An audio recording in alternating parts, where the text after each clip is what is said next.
وہ اسلوب کیا ہے کہ اس پوری بحث میں سب سے ایک نمایاں مسئلہ یہ ہو گیا تھا غزوہ بدر کے بعد کہ مال غنیمت پر مسلمانوں میں جھگڑا ہو گیا۔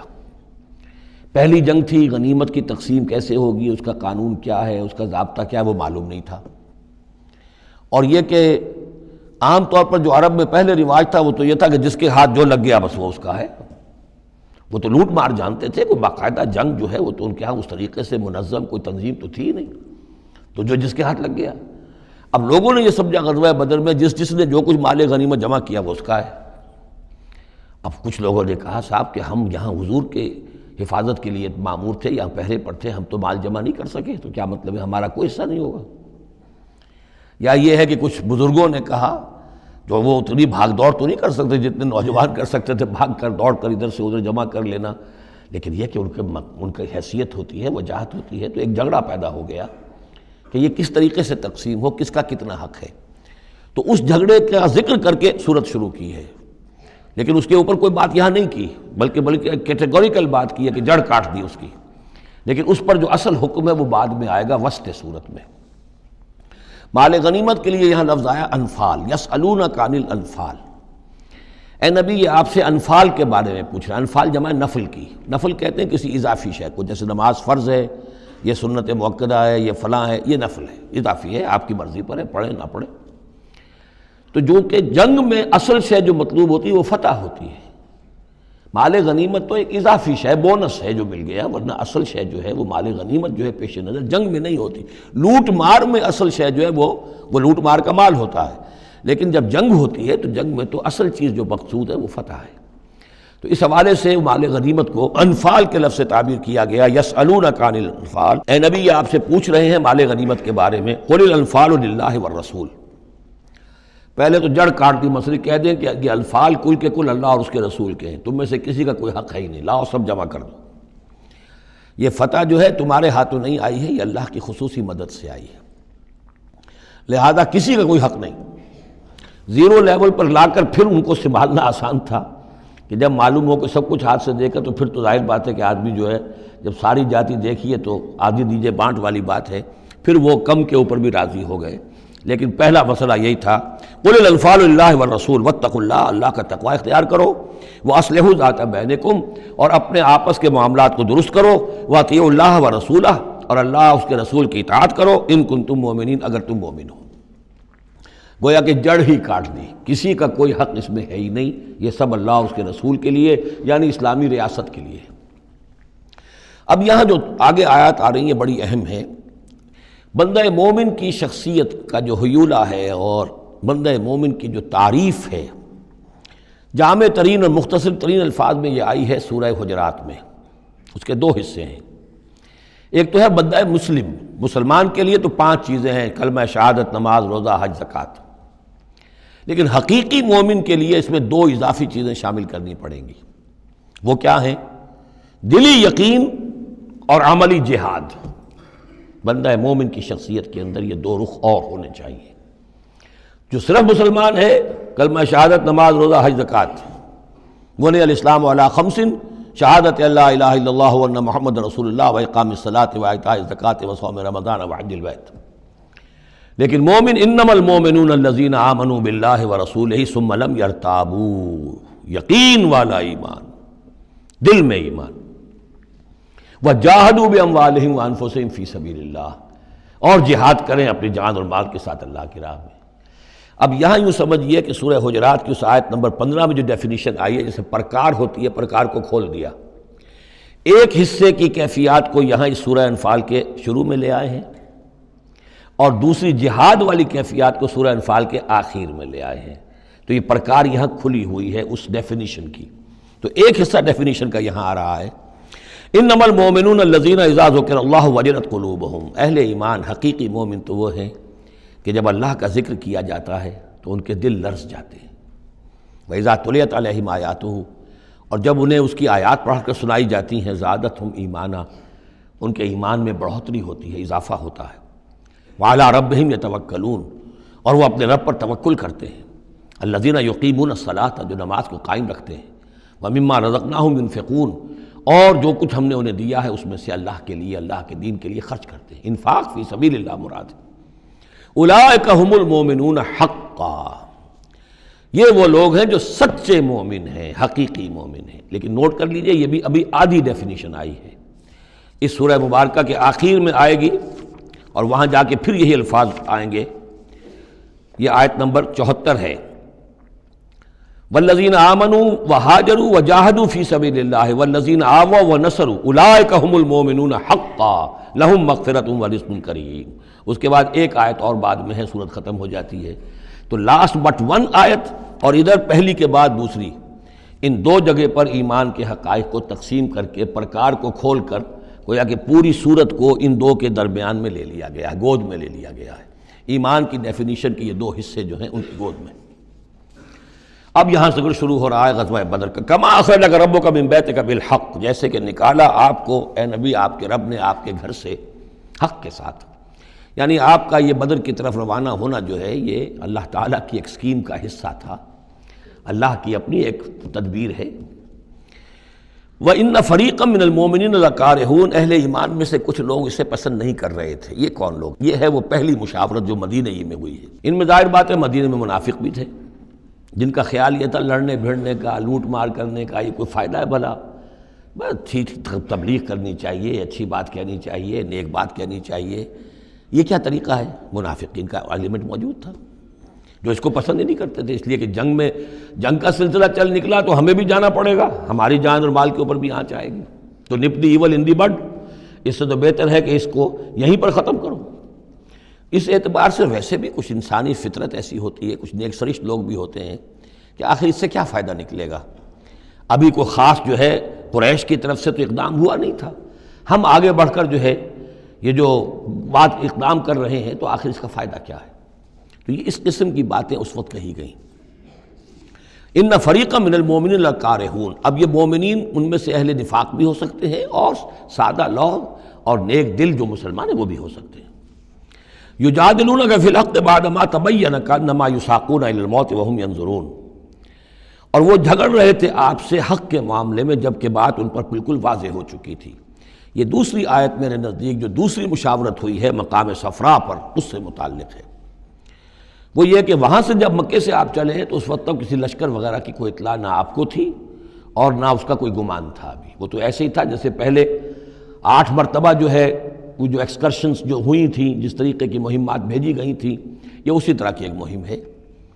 لیکن یہ ہے کہ آگے چل کر جب آپ کچھ دور چل نکل کے آ گئے تھے، یہاں آ کر جو ہے آپ کو وحی بھی آ گئی اور اطلاعات بھی مل گئی کہ صورتحال وہ ہو چکی ہے۔ ایک طرف نخلا سے روتے پیٹتے لوگ پہنچ گئے وہاں، دوسری طرف یہ کہ ادھر سے ابو سفیان کا جو ہے ایلچی پہنچ گیا چیختا چلاتا ہوا، اور 1000 کا لشکر لے کر ابو جہل نکل پڑا ہے بدر کی طرف۔ اب وہ بدر کی طرف آ رہا ہے، ادھر سے قافلہ بدر کی طرف آ رہا ہے شمال سے۔ اس وقت اللہ تعالیٰ نے فرمایا، اور یہ مشاورت جیسا کہ میں نے کہا تھا جیسے کہ حضرت طالوت نے کی تھی، ایک آزمائش اپنی فوج کی کہ جو اس دریا میں سے پانی پیے گا، سیر ہو کر پیے گا، اس کا مجھ سے کوئی تعلق نہیں۔ اسی طرح کا آپ نے مشاورت کا معاملہ اللہ تعالیٰ کے حکم سے مسلمانوں کے سامنے رکھ دیا۔ بعدما تبین کانما یساقون الی الموت، تو لوگ ایسے محسوس کر رہے تھے جیسے انہیں دھکیلا جا رہا ہو موت کی طرف، وہم ینظرون، اور وہ دیکھ رہے ہوں۔ ظاہر بات ہے یہ کیفیت تو کٹر جو منافق تھے وہاں پر انہی کی ہو سکتی تھی۔ وَإِذْ يَعِدُكُمُ اللَّهُ إِحْدَى الطَّائِفَتَيْنِ أَنَّهَا لَكُمْ، اور جب کہ اللہ تعالیٰ وعدہ کر رہا تھا تم سے کہ ان دونوں گروہوں میں سے ایک تمہیں مل جائے گا، ایک پر تمہاری فتح گارنٹیڈ ہے۔ وَتَوَدُّونَ أَنَّ غَيْرَ ذَاتِ الشَّوْكَةِ تَكُونُ لَكُمْ، اور اے مسلمانوں تم یہ چاہتے تھے کہ ادھر جاؤ جدھر کے کانٹا لگنے کا کوئی اندیشہ نہ ہو، اس لیے کہ بمشکل 50 یا 100 آدمی تھے اس قافلے کے ساتھ، اور اونٹ تھے بے شمار، اور جو میں نے آپ کو بتایا بہت بڑی مقدار کے اندر جو ہے 50,000 دینار کا جو مال تھا ان کے پاس، تو ان کو تو آسانی سے قابو کیا جا سکتا تھا، اس میں اندیشہ کم تھا۔ پھر دلیلیں بھی عقلی آ گئی ہوں گی کہ حضور ہمارے پاس تو کچھ ہتھیار بھی نہیں ہے، کچھ نہیں ہے، ہم تیاری کر کے مدینے سے نکلے ہی نہیں ہیں، تو اچھا ہے پہلے یہ کہ ہم جا کر ان پر قبضہ کر لیں تو ان کے ہتھیار بھی ہمیں مل جائیں گے، تو پھر لشکر سے لڑنے کے لیے ہم بہتر پوزیشن میں ہوں گے۔ تو عقل و منطق بھی یہ گویا کہ ان کے ساتھ تھی۔ وَيُرِيدُ اللَّهُ أَن يُحِقَّ الْحَقَّ بِكَلِمَاتِهِ، اور اللہ یہ چاہتا تھا کہ اپنے بات کو اپنے فیصلے کے ذریعے سے حق کا حق ہونا ثابت کر دے۔ وَيَقْطَعَ دَابِرَ الْكَافِرِينَ، اور کافروں کی جڑ کاٹ دے. یہ قطع دابر القوم الذین ظلموا، کافر قوم کی جڑ کاٹ دی گئی، جو ہم پڑھ کر آئے سورہ اعراف میں. اللہ کا ارادہ یہ تھا. اگر عام جو دنیاوی قواعد و ضوابط ہیں، فزیکل لاز ہیں، اس کے تحت یہ ہوتا تو اتنی بڑی بات ہی نہ ہوتی. اسے یوم الفرقان بنانا تھا کہ نمایاں ہو جائے کہ اللہ کس کے ساتھ ہے، حق کدھر ہے. اور یہ اسی وقت ہو سکتا تھا جبکہ یہ کنٹراسٹ برقرار رہتا کہ بے سر و سامان 313 گئے ہیں اور کیل کانٹے سے لے 1000 کے ساتھ ان کا مقابلہ ہوا ہے اور پھر انہیں اللہ نے فتح دی ہے. لہذا اللہ کی مرضی کچھ اور تھی. یرید اللہ ان یحق الحق بکلماتہ ویقطع دابر الکافرین. اللہ چاہتا تھا کہ اپنی باتوں کے ذریعے سے حق کا حق ہونا ثابت کر دے اور کافروں کی جڑ کاٹ دے. لیحق الحق، تاکہ سچا ثابت کر دے حق کو، سچ کو، ویبطل الباطل، اور باطل ثابت کر دے باطل کو، باطل ہونا اس کا ثابت ہو جائے. ولو کرہ المجرمون، خواہ یہ مجرموں کو کتنا ہی ناگوار ہو. استستغیثون ربکم، یاد کرو جب کہ تم اپنے رب سے استغاثہ کر رہے تھے، دعائی دے رہے تھے کہ اللہ اب ہماری مدد فرما. فاستجاب لکم، تو اللہ نے تمہاری دعا کو قبول کیا تھا. انی ممدکم بالف من الملائکۃ مردفین، کہ میں تمہاری مدد کروں گا 1000 ملائکہ سے جو لگاتار آئیں گے، پے بپے آئیں گے. 1000 کا لشکر آیا ہے نا، تو 1000 فرشتے ہم تمہاری مدد کے لیے بھیج دیں گے. وما جعلہ اللہ الا بشرا، اور اللہ نے اس کو نہیں بنایا مگر تمہارے لیے بشارت. وَلِتَطْمَئِنَّ بِهِ قُلُوبُكُمْ، اور تاکہ تمہارے دل مطمئن ہو جائیں. وَمَا النَّصْرُ إِلَّا مِنْ عِنْدِ اللَّهِ، اور مدد تو اللہ کی طرف سے ہوتی ہے، فرشتوں کو بھیجے بغیر بھی وہ مدد کر سکتا ہے. کن فیکون کی شان کے ساتھ وہ جو چاہے کر دے. لیکن یہ کہ تمہارا جو اپنا ایک سوچنے کا انداز ہے، بر بنائے طبع بشری، تمہاری تسکین کے لیے ہم نے یہ شکل کر دی کہ 1000 دشمن آ رہا ہے تو 1000 فرشتہ تمہاری مدد کے لیے ہم بھیج دیں گے. ان اللہ عزیز الحکیم، یقیناً اللہ تعالیٰ سب زبردست ہے اور حکمت والا. اذ یغشیکم النعاس امنۃ منہ، جبکہ تم کو ڈھانپ لیا تھا ایک اونگ نے جو امن کی اور تسکین کا ذریعہ بن گیا اللہ کی طرف سے. یہ 2 معجزے ہوئے ہیں خاص اس وقت. معجزے اس معنی میں کہ عام حالات میں یہ چیزیں نہیں ہوتی، لیکن اس میں کوئی خرق عادت نہیں ہے. معجزہ اس معنی میں نہیں ہے کہ اس کو چیلنج کر کے حضور نے دکھایا ہو، اس معنی میں نہیں. بس یہ کہ غیر معمولی اللہ کی نصرت کی شکلیں ہیں. ایک تو یہ کہ حالانکہ معاملہ بڑا یعنی سخت تھا، لیکن رات کو جا کے پڑاؤ پر مسلمان سوئے اطمینان سے، بڑی عمدگی سے نیند آئی. دل میں وہ دغدغہ نہیں تھا، اللہ پر اطمینان تھا، اللہ کے لیے نکلے تھے. لہذا ان کو وہ بے چینی اور تشویش اور کل کیا ہو جائے گا، رہیں گے کہ نہیں رہیں گے، زندگی ہوگی موت، کچھ نہیں. نیند آئی انہیں، اطمینان سے سوئے. صبح کو اٹھے تو وہ گویا کہ چاق و چوبند تھے. نمبر 2 یہ ینزل علیکم من السماء ماء، اور جب کہ اتارا اس نے تم پر آسمان سے پانی، بارش ہو گئی. اس سے یہ ہوا لیطہرکم، تاکہ تمہیں پاک کرے. جنہیں غسل کی حاجت تھی غسل کر لیا. وَیُذْهِبَ عَنْکُمُ الرِّجْسَ الشیطان، اور دور کر دے تم سے شیطان کی نجاست کو. وَلِیَرْبِطَ عَلَىٰ قُلُوبِکُمْ، اور یہ کہ تاکہ تمہارے دلوں کے اندر بھی، بارش کے بعد جو فضا ہوتی ہے اس سے طبیعت کے اندر بھی ایک اطمینان اور سکون پیدا ہوتا ہے. ورنہ واقعہ یہ ہے کہ جہاں پر آ کر قریش پہلے ڈیرہ ڈال چکے تھے، پانی پر ان کا قبضہ تھا. اب یہاں پانی نہیں تھا، بارش ہوئی تو وہ نشیبی جگہ میں انہوں نے ایک اپنا حوض بھی جمع کر لیا، پانی بھی جو ہے وہ ان کے پاس فراہم ہو گیا. وَيُثَبِّتَ بِهِ الْأَقْدَامَ، اور پانی جب برسا تو مٹی دب گئی. مٹی کے جمنے کی وجہ سے پاؤں بھی جب گئے. وہ جگہ جو تھی وہاں پر جو ہے اہل ایمان جو مجاہدین تھے ان کے پاؤں قدم جمنے کی صورت پیدا ہو گئی. اذ یوحی ربک الی الملائکۃ، اور جب یاد کرو، گمان کرو، تصور کرو جب کہ آپ کا رب وحی کر رہا تھا فرشتوں کو. انی معکم، وہ جو 1000 فرشتہ اللہ نے بھیجا. انی معکم، میں تمہارے ساتھ ہوں. فثبتوا الذین آمنوا، تو جاؤ اور اہل ایمان کے قدموں کو جما دو، اہل ایمان کے دلوں کو جما دو. سألقی فی قلوب الذین کفروا الرعب، عن قریب میں ان کافروں کے دلوں میں رعب ڈال دوں گا، ان پر دہشت طاری ہو جائے گی. فاضربوا فوق الاعناق، پھر مارنا ان کی گردنوں کے اوپر جیسے چاہے. واضربوا منہم کل بنان، اور مارنا ان کی ایک ایک پور پر. یعنی یہ کہ جب کسی شخص پر کوئی شخص دہشت زدہ ہو جائے تو اس کے اندر قوت مدافعت نہیں رہتی، پھر گویا کہ وہ جو بھی حملہ آور ہے اس کے رحم و کرم پر ہے، جدھر سے چاہے چوٹ لگائے، جدھر سے چاہے مارے. ذالک بانہم شاقوا اللہ ورسولہ، اور یہ سزا ان کو اس لیے دی جائے گی کہ انہوں نے مخالفت کی، ضدم ضدہ کی، دشمنی کی اللہ کی اور اس کے رسول کی. ومن یشاقق اللہ ورسولہ فإن اللہ شدید العقاب، اور جو اللہ اس کے رسول کا دشمن ہو جائے اور اس سے ضدم ضدہ کرے تو اللہ تعالیٰ بھی سزا دینے میں بہت سخت ہے. ذالکم فذوقوہ، دیکھو اب یہ قریش سے خطاب ہے. ذالکم فذوقوہ، دیکھو یہ آگے پہلی قسط وصول کرو، چکھ لو اس کو۔ وَأَنَّ لِلْكَافِرِينَ عَذَابَ النَّارِ، اور ابھی جو تمہارے یہ کھینچ رہے ہیں ان کی سزا یہی ختم نہیں ہو گئی ہے، ان کے لیے جہنم کا عذاب ہے۔ یا ایھا الذین آمنوا اذا لقیتم الذین کفروا زحفا، اہل ایمان جب تمہارا مقابلہ ہو جائے کافروں سے میدان جنگ میں، یہ زحف کہتے ہیں جبکہ باقاعدہ دو لشکر ایک دوسرے کے سامنے مد مقابل بن کر آئیں۔ ایک چھاپا مار جنگ ہوتی ہے، جیسے کہ 8 جو پہلی اس سے مہمیں تھیں وہ جنگ کی شکل نہیں تھی بلکہ وہ مہمیں تھیں چھاپا مار، لیکن اب یہ پہلی مرتبہ جنگ ہوئی ہے، لہذا اس کے حوالے سے بات ہو رہی ہے۔ یا ایھا الذین آمنوا اذا لقیتم الذین کفروا زحفا فلا تولوہم الادبار، تو تم ان کو پیٹھ مت دکھاؤ، پیٹھ مت موڑو، مطلب یہ کہ کھڑے رہو، ڈٹے رہو، مقابلہ کرو، جان چلی جائے لیکن یہ کہ پیچھے قدم نہ ہٹے۔ وَمَن يُوَلِّهِمْ يَوْمَئِذٍ دُبُرَهُ، اور جو کوئی بھی اس روز اپنی پیٹھ دکھا دے گا یعنی میدان جنگ سے بھاگے گا، دو استثناءات کے ساتھ، الا متحرفا لقتال، سوائے اس کے کہ یا تو وہ کوئی داؤ لگا رہا ہو جنگ کے لیے، جیسے دو آدمی بھی جنگ کرتے ہیں اور تلوار اور اس کے ساتھ، تو کوئی ذرا ادھر ہٹتا ہے، پیچھے کو ہٹتا ہے، وہ بھاگنا نہیں ہوتا بلکہ وہ تو در حقیقت ایک ٹیکٹیکل موو ہے، وہ تو ایک اپنے داؤ کے لیے ذرا پیچھے ہٹنا، اب اس وقت میسرہ کو پیچھے کر لیا جائے اور جو میمنہ ہے اسے آگے بڑھایا جائے، یہ بات اور ہے۔ اور متحیزا الی فئۃ، یا یہ ہے کہ کوئی اور جمعیت ہے جس کی طرف جا کر ملنا ہے اور اس کے لیے ریٹریٹ ہو رہی ہے، تو آرڈرلی ریٹریٹ یہ ایک علیحدہ شے ہو جائے گی اور ٹیکٹیکل موو یہ علیحدہ شے ہو جائے گی۔ تو آرڈرلی ریٹریٹ اور ٹیکٹیکل موو، ان دو کے سوا اگر کوئی بھگدڑ کے اندر کوئی جان بچا کر بھاگا فقط باء بغضب من اللہ، تو اس نے تو اللہ کا غضب جو ہے وہ کما لیا۔ ومأواہ جہنم، اس کا ٹھکانہ جہنم ہوگا، وبئس المصیر، اور وہ بہت ہی برا ٹھکانہ ہے۔ اب یہاں وہ بات آ گئی، فلم تقتلوہم، اے مسلمانوں تم نے انہیں قتل نہیں کیا، ولکن اللہ قتلہم، اللہ نے انہیں قتل کیا۔ ویسے تو یہ کہ فاعل حقیقی اللہ ہے، ہم جو کام بھی کرتے ہیں اور جس شے کے اندر بھی کوئی تاثیر ہے وہ اللہ ہی کی وجہ سے، لا فاعل فی الحقیقت ولا مؤثر الا اللہ، عام حالات میں بھی یہ ہے، لیکن یہ خاص حالات تھے جن میں اللہ تعالیٰ کی خصوصی مدد آئی ہے۔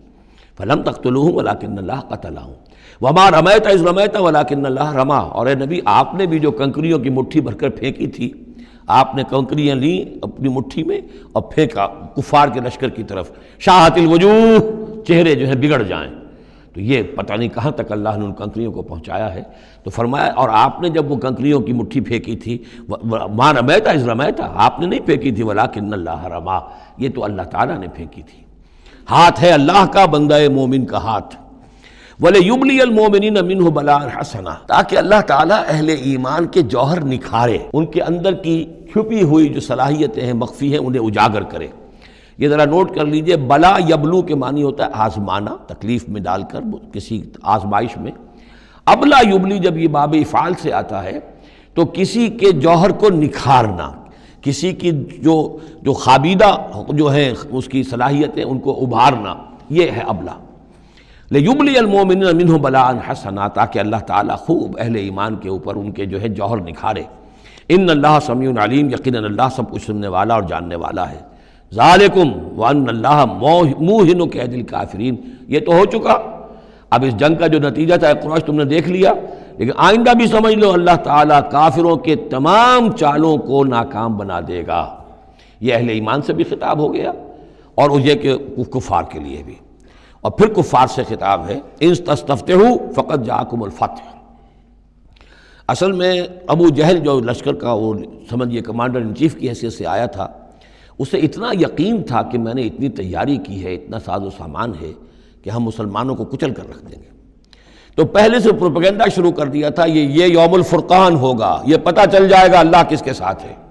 اللہ کو تو وہ بھی مانتے تھے، اللہ کے ساتھ دیویوں دیوتاؤں کو مانتے تھے نا، اللہ کے منکر تو نہیں تھے، لیکن یہ کہ ادھر اللہ ہی اللہ تھا، ادھر اللہ کے ساتھ اور منات اور دیوتا اور وہ بھی تھے، تو یہ کہ اللہ کس کے ساتھ ہے یہ ثابت ہو جائے گا، یعنی وہ اتنا یقین تھا اسے، جیسے 65 کی جنگ میں لاہور، فال آف لاہور دکھا دیا گیا BBC ٹیلی ویژن کے اوپر، یہ ہو چکا، لاہور جو ہے اس پر تو بھارتی فوج کا قبضہ ہو چکا، اتنا یقینی تھا۔ اسی طرح اس نے یوم الفرقان کہا، تو اسی کو اللہ تعالیٰ نے یوم الفرقان بنا دیا تاکہ منکشف ہو جائے، یہ بات مبرہن ہو جائے کہ اللہ کس کے ساتھ ہے۔ اس اعتبار سے اس کی دعا بھی بڑی عجیب ہے جو اس نے آ کر بدر سے ایک رات قبل جب کہ حضور بھی دعا مانگ رہے تھے اور طویل ترین سجدہ کیا تھا، اس نے بھی دعا کی تھی، اور وہ دعا جو ہے وہ موحدانہ دعا ہے، اس میں کسی لات عزا حبل منات کا کوئی تذکرہ نہیں۔ اللہم، اے اللہ، اقطعنا للرحم وعین الغدات، جس نے ہمارے رحمی رشتے کاٹ دیے ہیں، کل تو اسے ذلیل و خوار کر دے۔ یعنی اس کا جو سب سے بڑا چارج تھا، الزام تھا حضور پر، وہ یہ تھا کہ اس شخص نے آ کر ہمارے خاندانوں میں تفریق پیدا کر دی، بھائی کو بھائی سے جدا کر دیا، ایک بھائی مسلمان ہو گیا وہ علیحدہ ہو گیا، باقی بھائی کافر ہیں، ایک دوسرے کے دشمن ہو گئے، ماں باپ سے اولاد کو جدا کر دیا، شوہر کو بیوی سے کاٹ دیا، بیوی کو شوہر سے کاٹ دیا۔ ہماری طاقت تھی، ہمارا قبیلہ تھا، ہم قریش تھے، ظاہر بات ہے کہ قبائلی زندگی میں اتحاد، یکجوئی، یہی تو چیزیں ہوتی ہیں ساری کی ساری، کہ جس کی وجہ سے ان کی ساکھ ہوتی ہے۔ تو اس نے تو آ کر ہمارا ستیہ ناش کر دیا۔ اقطعنا للرحم، جس نے رحمی رشتے کاٹ دیے ہیں ہمارے، فاہنہ الغدات، تو اے اللہ کل اسے ذلیل و خوار کر دیجو۔ یہ دعا تھی ابو جہل کی۔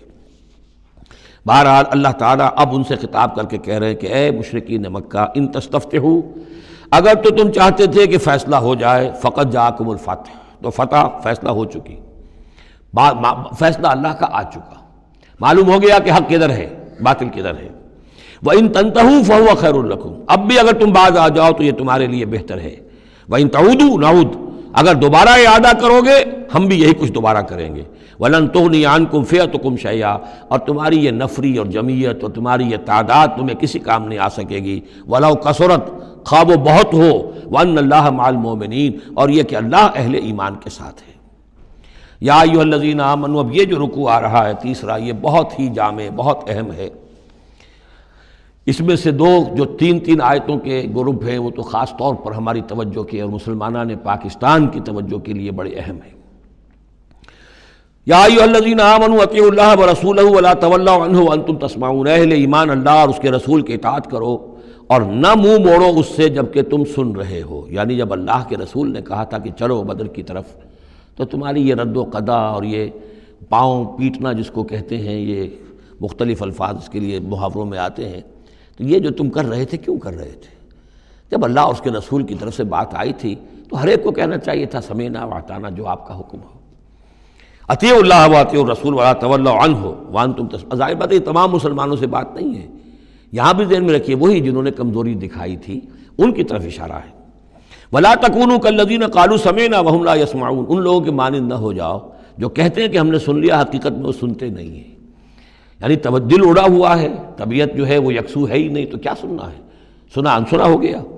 ان شر الدواب عند اللہ الصم البکم الذین لا یعقلون، یقیناً تمام چوپایوں میں بدترین اللہ کے نزدیک یہی لوگ ہیں جو بہرے ہیں، گونگے ہیں اور عقل سے کام نہیں لیتے۔ اب یہ منافقین ہی کی طرف اشارہ ہو رہا ہے۔ وَلَوْ عَلِمَ اللَّهُ فِيهِمْ خَيْرًا، اگر اللہ تعالیٰ کے علم میں ہوتا کہ ان میں کوئی خیر ہے، لَأَسْمَعَهُمْ، اللہ انہیں سنا دیتا۔ وَلَوْ أَسْمَعَهُمْ، اگر اللہ انہیں سنا دیتا، لَتَوَلَّوْا، پھر بھی پیٹ موڑ جاتے، وَهُمْ مُعْرِضُونَ، وہ ہیں ہی اعراض کرنے والے۔ یہ گویا کہ چند آیات ہیں کہ جس میں خاص طور پر جو لوگ بھی اس وقت ریلیکٹنٹ تھے، جو بھی کسی طریقے سے اس میں جھجک رہے تھے، ان کے لیے تنبیہ۔ اب تین آیات آ رہی ہیں۔ یا ایھا الذین آمنوا استجیبوا للہ وللرسول اذا دعاکم لما یحییکم، اہل ایمان لبیک کہا کرو اللہ کی پکار پر، اور خاص طور پر رسول کی پکار پر جب کہ وہ تمہیں پکارے اس شے کے لیے جس سے تمہیں زندگی ملے گی۔ تم جنگ میں جانے کو سمجھ رہے ہو کہ موت کا دروازہ ہے، یہ تو اصل زندگی کا دروازہ ہے۔ ولا تقولوا لمن يقتل في سبيل الله اموات بل احياء ولكن لا تشعرون، تو یہ تو در حقیقت اللہ اور اس کے رسول جس چیز کی طرف تمہیں بلا رہے ہیں، حقیقی زندگی یہ ہے، روحانی زندگی یہ ہے، معنوی زندگی یہ ہے۔ یہ حیوانوں کی طرح جینا جو ہے یہ کوئی زندگی نہیں ہے، یہ تو در حقیقت اولئک کالانعام بل هم اضل، جو سورہ اعراف میں ہم پڑھ چکے ہیں، یہ حیوانوں کا سا زندگی گزارنا ہے۔ استجیبوا للہ وللرسول اذا دعاکم لما یحییکم وَاعْلَمُوا أَنَّ اللَّهَ يَحُولُ بَيْنَ الْمَرْءِ وَقَلْبِهِ، اور جان لو اللہ تعالیٰ بندے اور اس کے دل کے درمیان حائل بھی ہو جایا کرتا ہے۔ یعنی اگر اللہ کی رسول کی پکار سنی اور انسنی کر دی، پھر سنی انسنی کر دی، پھر اللہ تعالیٰ پردہ بن جائے گا، اب سننے نہیں دے گا، معذور ہو جاؤ گے سننے سے، یہی وہ بات ہے جس کو کہیں کہتے ہیں ختم اللہ علی قلوبہم وعلی سمعہم، ان کے دلوں پر اللہ نے مہر کر دی ہے، ان کی سماعت پر. اور ہم پڑھ چکے ہیں سورہ انعام میں وَنُقَلِّبُ أَفْئِدَتَهُمْ وَأَبْصَارَهُمْ كَمَا لَمْ يُؤْمِنُوا بِهِ أَوَّلَ مَرَّةٍ. پہلی مرتبہ اگر نہیں کرو گے قبول تو پھر یہ ہے کہ تمہارے دل الٹ دیے جائیں گے، تمہاری نگاہیں الٹ دی جائیں گی. تو اس لیے بہت ہی ڈرنے کی بات ہے جو بھی مطالبہ دین کا سامنے آئے اور ایک دفعہ دل گواہ دے دے کہ ہاں ہے بات ٹھیک ہے. پھر اگر کرنی کترائے گا انسان تو یہیں سے سزا نقد شروع ہو جائے گی، پھر وہ صلاحیت سلب ہو جائے گی، پھر اللہ حائل ہو جائے گا، یعنی قانون خداوندی، سنت خداوندی حائل ہو جائے گی. پھر آپ کے دل پر مہر لگے گی، آپ کے کانوں کے پر مہر لگے گی، آپ کی آنکھوں پر پردے پڑ جائیں گے. یا ایھا الذین آمنوا استجیبوا للہ وللرسول اذا دعاکم لما یحییکم واعلموا ان اللہ یحول بین المرء وقلبہ وانہ الیہ تحشرون. اور یہ کہ بالآخر تو تمہیں سب کو اسی کی طرف جمع کیا جانا ہے. واتقوا فتنة لا تصیبن الذین ظلموا منکم خاصہ. اور ڈرو اس سزا سے، اس عذاب سے کہ جو جب آئے گا تو تم میں سے صرف گناہگاروں ہی کو اپنی لپیٹ میں نہیں لے گا. اس کا میں کل حوالہ دے چکا ہوں. بے گناہ بھی اس میں اگر اپنا فرض ادا نہیں کر رہے، فرض ادا نہ کرنا جرم ہے، وہ خود گناہ ہے. تم اگر دین کے لیے سرفروشی نہیں کر رہے تو یہ بھی تو گناہ ہے. ہاں ٹھیک ہے، میں نے یہ شراب نہیں پی، میں نے یہ نہیں کیا، میں نے سور نہیں کھایا، میں نے فلاں نہیں کیا، میں نے نمازیں پڑھی، ٹھیک ہے سب کچھ کیا، لیکن سوال یہ ہے کہ جو دین کا فرض تھا، دین کی نصرت تھی، اللہ کی اور اس کے دین کے لیے تن من دھن لگانا تھا، وہ نہیں کیا، وہ بھی تو جرم ہے. تو وَاعْلَمُوا، اور جان لو، ان اللہ یحول بین المرء وقلبہ وانہ الیہ تحشرون واتقوا فتنة لا تصیبن الذین ظلموا منکم خاصۃ واعلموا ان اللہ شدید العقاب. اور جان لو کہ اللہ سزا دینے میں بہت سخت ہے. وَاذْكُرُوا، یہ ہے خاص پاکستانی مسلمانوں کے لیے آیت. اور یاد کرو اذ انتم قلیل، جب تم تھوڑی تعداد میں تھے، جیسے ہم بھی اقلیت کا خوف تھا ہمیں کہ ہم ہندوؤں کے مقابلے میں اقلیت ہیں. مستضعفون فی الارض، جنہیں زمین میں دبا لیا گیا تھا. تخافون ان یتخطفکم الناس، تمہیں اندیشہ یہ تھا کہ لوگ تمہیں اچک لے جائیں گے، اکثریت جو ہے وہ تمہیں ایکسپلائٹ کرے گی معاشی اعتبار سے، سماجی اعتبار سے، لسانی اعتبار سے، مذہبی اعتبار سے. فآواکم، تو اللہ نے تمہیں پناہ کی جگہ دے دی. وأیدکم بنصرہ، اور تمہاری مدد کی ہے، خاص تائید کی ہے اپنی خاص نصرت سے. ورزقکم من الطیبات، اور تمہیں بہترین پاکیزہ رزق عطا کیا ہے. لعلکم تشکرون، تاکہ تم شکر کرو. یا ایھا الذین آمنوا لا تخونوا اللہ والرسول، اے اہل ایمان مت خیانت کرو اللہ سے اور اس کے رسول سے. ایمان کا دم بھرنا اور پھر اس کے دین کو، اللہ کے دین کو مغلوب دیکھ کر بھی اپنے دھندے، اپنے کاروبار، اپنی جائیداد، اپنی ملازمت، اپنا پروفیشن، اسی چکر میں لگے رہنا، اس سے بڑی خیانت کیا ہوگی؟ بے وفائی ہے، غداری ہے، خیانت ہے. لا تخونوا اللہ والرسول، اللہ اور اس کے رسول کے ساتھ خیانت نہ کرو. وتخونوا اماناتکم وانتم تعلمون، اور نہ ہی اپنی آپس کی امانتوں میں خیانت کرو. سب سے بڑی خیانت تو اللہ کے ساتھ خیانت ہے.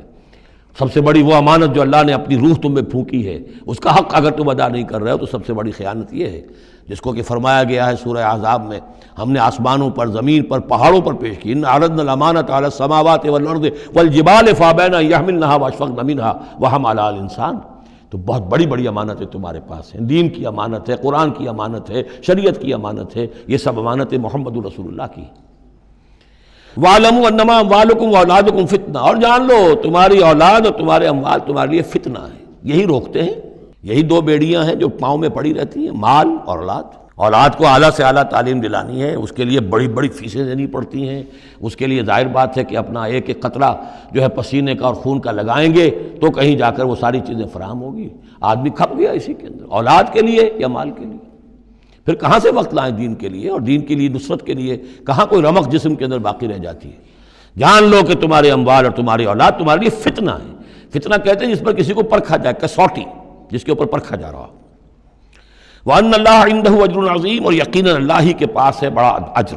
یا ایھا الذین آمنوا ان تتقوا اللہ یجعل لکم فرقانا، اہل ایمان اگر تم اللہ کے تقوی پر برقرار رہو گے تمہارے لیے فرقان، ایک کے بعد دوسری فرقان آتی رہے گی. پہلا فرقان تو یہ آ گیا ہے، یہ فتح جو تمہیں دی گئی ہے.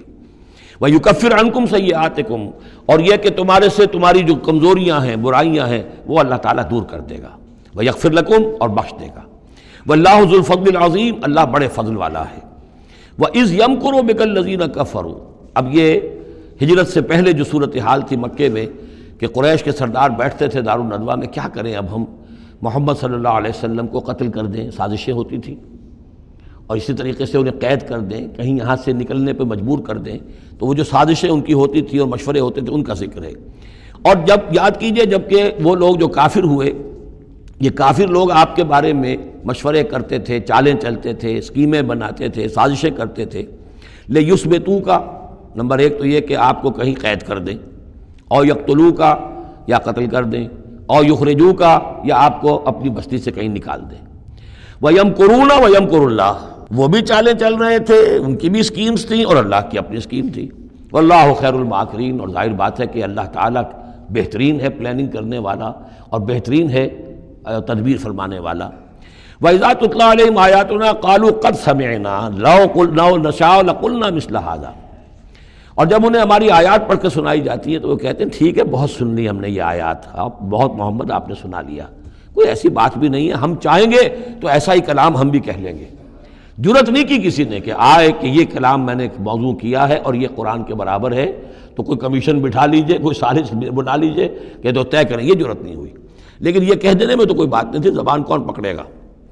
لو نشاء لقلنا مثل هذا، اگر ہم چاہیں گے تو ہم بھی ایسے کہہ دیں گے، کوئی ایسی بڑی بات نہیں ہے۔ یہ نضر بن حارث تھا کہ جس کی طرف یہ الفاظ منقول ہیں تاریخ اور سیرت میں۔ ان هذا الا اساطیر الاولین، یہ نہیں ہے یہ مگر یہ کہ پچھلوں کی کہانیاں ہیں، قصے ہیں، جیسے آج بھی مستشرقین کہتے ہیں کہ کچھ تورات سے کچھ انجیل سے محمد نے لے لیا جوڑ جاڑ کر اور یہ قرآن بنایا ہے۔ اب تو خیر وہ دور ذرا بدل گیا ہے، یہ ذرا پچھلی صدی کی بات تھی، اس دور میں لوگ اس قسم کی باتیں زیادہ کرتے تھے۔ وَإِذْ قَالُوا اللَّهُمَّ إِنْ كَانَ هَذَا هُوَ الْحَقُّ، اور وہی بات جو میں نے آپ کو بتائی تھی کل بھی کہ قریش کے لیے سب سے بڑا مسئلہ اپنے عوام کو سنبھالنے کا ہو گیا تھا، کیسے روکیں ان کو کہ یہ محمد صلی اللہ علیہ وسلم کا ایمان نہ لائیں۔ اس کے لیے جو اور تدبیریں وہ کرتے تھے اسی کی طرح کی ایک تدبیر کا ذکر آ رہا ہے۔ مجمع عام میں کھڑے ہو کر دعائیں مانگ رہے ہیں کہ اے اللہ، اگر یہ جو کچھ محمد کہہ رہے ہیں اگر یہ حق ہے اور تیرے پاس سے آیا ہے یہ قرآن، فَأَمْطِرْ عَلَيْنَا حِجَارَةً مِّنَ السَّمَاءِ وَإِذْ قَالُوا اللَّهُمَّ إِنْ كَانَ هَذَا هُوَ الْحَقُّ مِنْ عِنْدِكَ، اگر یہ ہے حق تیری طرف سے، فَأَمْطِرْ عَلَيْنَا حِجَارَةً مِّنَ السَّمَاءِ، تو برسا دے ہم پر پتھر آسمان سے، اب ائتنا بعذاب الیم، یا پھر بھیج دے ہم پر کوئی عذاب۔ اب عذاب آیا نہیں، دیکھ لو، اس کا مطلب یہ کہ یہ محمد جھوٹے ہیں صلی اللہ علیہ وسلم۔ ہم نے تو کہہ دیا، اللہ کو پکار کر کہہ دیا، ہو سکتا ہے کبھی کعبے کے پردے پکڑ پکڑ کر کہا ہو اسی طریقے سے، تاکہ پورا یقین ہو جائے، کسی درجے میں بھی ہمارے عوام کے اندر کوئی وسوسہ، کوئی دغدغہ باقی نہ رہے۔ وَمَا كَانَ اللَّهُ لِيُعَذِّبَهُمْ، اور اللہ تعالیٰ انہیں عذاب نہیں دے سکتا تھا، اللہ کے لیے ممکن نہیں تھا کہ ان پر عذاب بھیجتا، وَأَنْتَ فِيهِمْ، جبکہ ابھی اے محمد آپ ان کے مابین موجود تھے۔ ہجرت سے پہلے معاملہ نہیں ہوا کرتا یہ، اللہ اپنے رسول کو ان کے ساتھی اہل ایمان کو نکال لیتا ہے، اس کے بعد کوئی عذاب اس نوعیت کا آتا ہے جس نوعیت کا وہ عذاب مانگ رہے تھے۔ وَأَنْتَ فِيهِمْ وَمَا كَانَ اللَّهُ مُعَذِّبَهُمْ، اللہ ان کو عذاب دینے والا نہیں تھا، وَهُمْ يَسْتَغْفِرُونَ، جبکہ وہ استغفار بھی کر رہے تھے۔ یعنی اسی مکے میں عوام الناس بھی تو تھے، سادہ لوگ بھی تو تھے، وہ استغفار بھی کرتے تھے، تلبیہ بھی پڑھتے تھے، لبیک اللہم لبیک لبیک اللہم لبیک، یہ بھی تو کرتے تھے، اللہ کو بھی پکارتے تھے۔ تو بڑا گڑبڑ سا معاملہ تھا، جب تک کہ اللہ تعالیٰ یمیز الخبیث من الطیب کر نہ دے، اس وقت تک اس طرح کا معاملہ اللہ تعالیٰ کے لیے درست نہیں تھا۔ وَمَا لَهُمْ أَلَّا يُعَذِّبَهُمْ، باقی وہ عذاب کے پورے طور سے مستحق تو ہو چکے ہیں، اور کیا ہے وہ کون سی رکاوٹ ہے ان کے لیے؟ مَا لَهُمْ أَلَّا يُعَذِّبَهُمُ اللَّهُ، کہ اللہ تعالیٰ ان کو عذاب نہ دے۔ وَهُمْ يَصُدُّونَ عَنِ الْمَسْجِدِ الْحَرَامِ، جبکہ وہ روک رہے ہیں مسجد حرام سے لوگوں کو۔ وَمَا كَانُوا أَوْلِيَاءَهُ، اور حقیقت میں یہ اس کے متولی نہیں ہیں، یہ اس کے مختار نہیں ہیں، یہ اس کے ساتھی نہیں ہیں۔ ان اولیاءہ الا المتقون، اس اللہ کے گھر کے تو ولی اور اس کے جو اصل مجاور کہہ لیجئے یا متولی کہہ لیجئے، وہ تو ہوں گے متقی لوگ جو اللہ کا تقوی رکھتے ہوں، اللہ کی بندگی کرتے ہوں۔ ولکن اکثرہم لا یعلمون، لیکن ان کی اکثریت علم نہیں رکھتی۔ وما کان صلاتہم عند البیت، اور انہوں نے جو نماز کا حلیہ بگاڑا ہے، نہیں ہے ان کی نماز بیت اللہ کے پاس الا مقام و تصدیہ، سیٹیاں بجاتے ہیں، تالیاں پیٹتے ہیں، یہ ان کی نماز رہ گئی ہے۔ طواف کرتے تھے تو اس میں سب سے اونچا طواف تھا برہنہ طواف، اور نماز جو تھی ان کی وہ یہ تھی، سیٹیاں بجاتے ہوئے۔ جیسے کہ آپ کو معلوم ہے کہ بعض علاقوں میں مسجدوں کے اندر جب وہ میلاد کی محفلیں ہوتی ہیں تو اس کے اندر ڈھول اور ڈھمک کا، یہ میں نے سنا ہے کہ خاص طور پر افریقہ کے بعض ممالک میں کام ہوتا ہے۔ یہ اللہ کا شکر ہے اس حد تک کم سے کم یہ کہ بر عظیم پاک و ہند کے اندر جو بھی صورت ہوئی ہے وہ یہ مسجد کے اندر یہ خرافات نہیں ہوئی ہے، باقی باہر ہو رہی ہے جو بھی ہو رہی ہے۔ تو انہوں نے نماز کی بھی شکل یہ بنا دی تھی، فذوقوا العذاب بما کنتم تکفرون، تو اب چکھو مزہ عذاب کا اپنے کفر کی پاداش میں۔ ان الذین کفروا ينفقون اموالهم لیصدوا عن سبیل اللہ، ظاہر بات ہے یہ لشکر آیا تھا تو اس کے لیے بھی تو لاؤ لشکر تیار کرنا پڑا تھا نا، ساز و سامان، 900 اونٹ، 1000 آدمیوں کے لیے راشن بھی چاہیے تھا، مکے سے چل کے مدینے تک آنا ہے، جنگ میں رہنا ہے، تو یہ 10 اونٹ روزانہ جو ہے ذبح ہو رہے تھے اس فوج کے لیے۔ تو یہ سارا جو انفاق کیا ہے کچھ لوگوں نے کیا ہے نا، جو باطل کے لیے انفاق کر رہے تھے، شیطان کے لیے، وہ حزب الشیطان جو ہے، آخر وہ بھی تو مجاہد تھے، وہ مجاہد تھے فی سبیل الشیطان، فی سبیل الشرک۔ تو جو خرچ کر رہے ہیں اپنے مال لیصدوا عن سبیل اللہ، تاکہ لوگوں کو روک سکیں اللہ کے راستے سے، فسینفقونھا، وہ اور بھی خرچ کریں گے، ابھی انہیں اور بڑے لشکر تیار کرنے پڑیں گے، ثم تکون علیہم حسرۃ، پھر یہ سب ان کے لیے ایک حسرت بن جائے گی۔ سب کچھ مال بھی ہم نے لگا دیا، ساری جانیں ہم نے گنوا دی، کچھ نہ ہوا، محمد کا بال بیکا نہ کر سکے صلی اللہ علیہ وسلم، اللہ کا دین تو جاء الحق وزهق الباطل ان الباطل کان زہوقا، ایک وقت آئے گا کہ اللہ کا دین جو ہے غالب ہو جائے گا۔ ثم یغلبون، پھر وہ مغلوب ہو کر رہیں گے، والذین کفروا الی جہنم یحشرون، اور جو ان میں سے کافر ہوں گے، جو اس وقت ایمان لے آئیں گے اللہ تعالیٰ ان کو معاف فرما دے گا، اور جو کفر پر اڑے رہیں گے وہ جہنم کی طرف گھیر کر لے جائے جائیں گے۔ لیمیز اللہ الخبیث من الطیب، یہ بات جو ہے سورہ آل عمران میں بھی آئی، تاکہ اللہ تعالیٰ پاک کو ناپاک سے علیحدہ کر دے، ممیز کر دے۔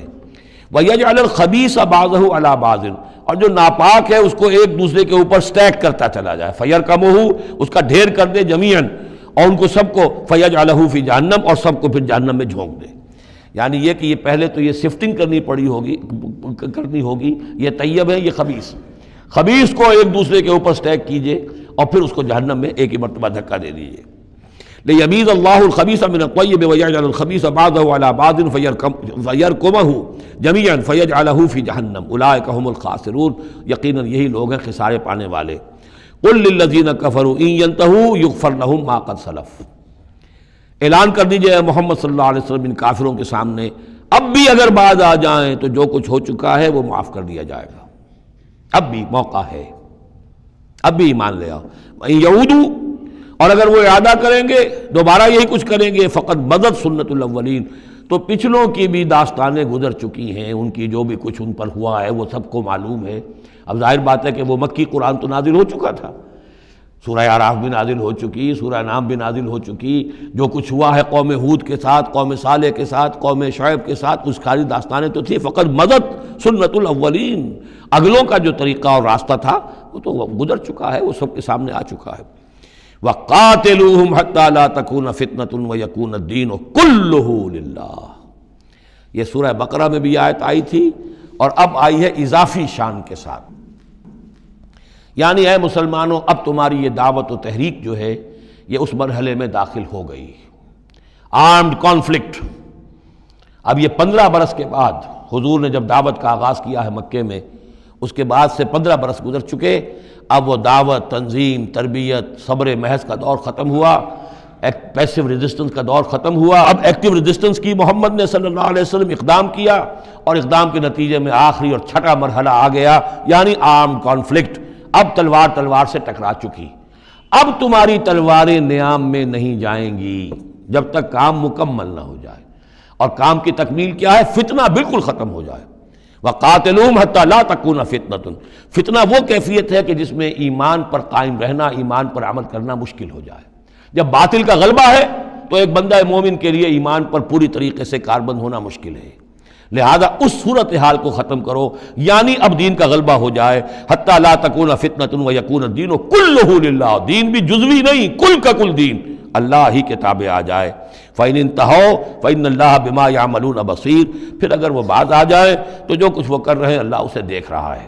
وَإِن تَوَلَّوْا، اور اگر پیٹھ موڑ لیں، وَاعْلَمُوا، تو اے مسلمانوں تم یہ جان لو، أَنَّ اللَّهَ مَوْلَاكُمْ، اللہ تمہارا مولا ہے، تمہارا ولی ہے، ساتھی ہے، مددگار ہے، پشت پناہ ہے۔ نعم المولا ونعم النصیر، کیا ہی اچھا ہے وہ حمایتی اور کیا ہی خوب ہے وہ مددگار۔ بارک اللہ لی۔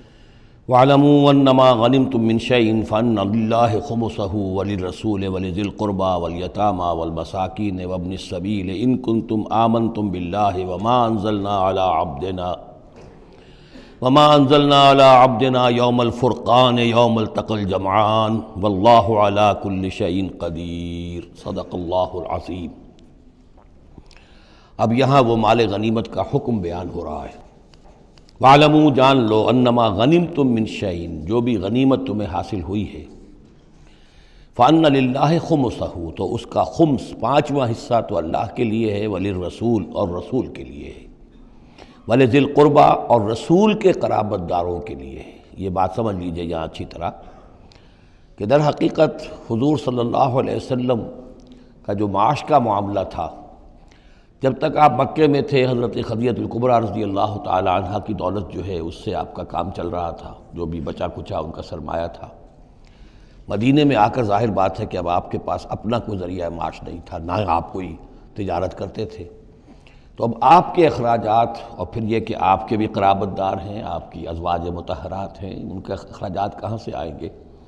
تو مال غنیمت میں سے خمس جو ہے وہ اس کام کے لیے رکھ لیا گیا، گویا وہ بیت المال کا حصہ ہوگا، اور بیت المال ہی کفالت کرے گا حضور کی بھی اور حضور کے قرابت داروں کی بھی۔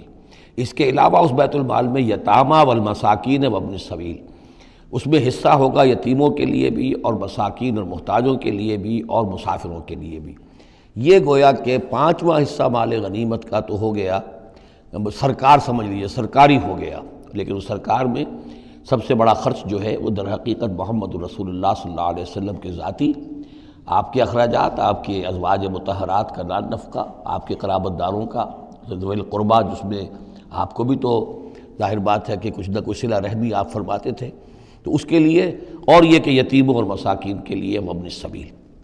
ان کنتم آمنتم باللہ، اگر تم ایمان رکھتے ہو اللہ پر، وما انزلنا علی عبدنا، اور اس شے پر جو ہم نے نازل کی اپنے بندے پر، یوم الفرقان، فیصلے کے دن، یعنی جو شے نازل کی وہ ہے غیبی امداد، نصرت غیبی، جو فرشتے آئے۔ ظاہر بات ہے کہ وہ ایک انسین جو ہے غیب کا معاملہ ہے، فرشتوں کو دیکھا تو کسی نے نہیں، تو جیسے وحی آتی تھی حضرت جبرائیل لے کر آتے تھے تو اس پر ایمان رکھتے ہو کہ یہ قرآن جو ہے اللہ کی طرف سے ہے، ایسے ہی تمہیں یقین ہونا چاہیے کہ اللہ تعالیٰ نے اپنا وہ وعدہ پورا فرمایا اور اللہ تعالیٰ نے فرشتے بھیجے۔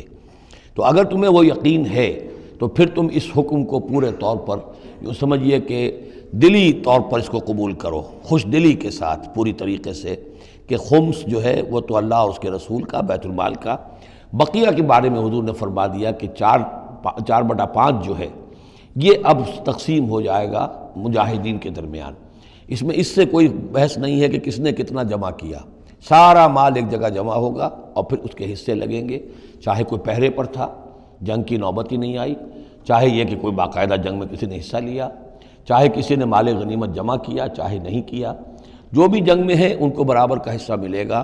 اس میں یہ ہے کہ جو سواریوں والے تھے انہیں دوہرا، اور جو پیدل تھے انہیں اکیرا، اس لیے کہ سواریاں اگر کسی کا اونٹ ہے، کسی کا گھوڑا ہے، 2 گھوڑے بھی تھے، تو ظاہر بات ہے کہ اس کے چارے وغیرہ کا بندوبست وہ خود اپنے پاس سے کرتا تھا، کوئی سپلائی لائنز تو آج کل کی جس طرح فوجوں کی ہوتی ہیں وہاں موجود نہیں تھی، لہذا جو مجاہد تھا کہ جو سوار تھا گھوڑے پر یا اونٹ پر، جس کا اپنا گھوڑا تھا، اپنا اونٹ تھا، اس کو دوہرا حصہ، اور جو عام پیادہ جو مجاہد تھا اس کو اکیرا۔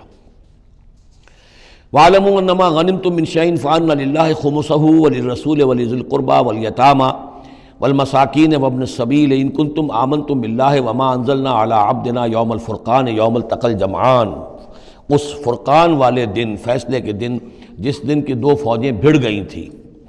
وَاللَّهُ عَلَىٰ كُلِّ شَيْءٍ قَدِيرٌ، اور اللہ تعالیٰ ہر چیز پر قادر ہے۔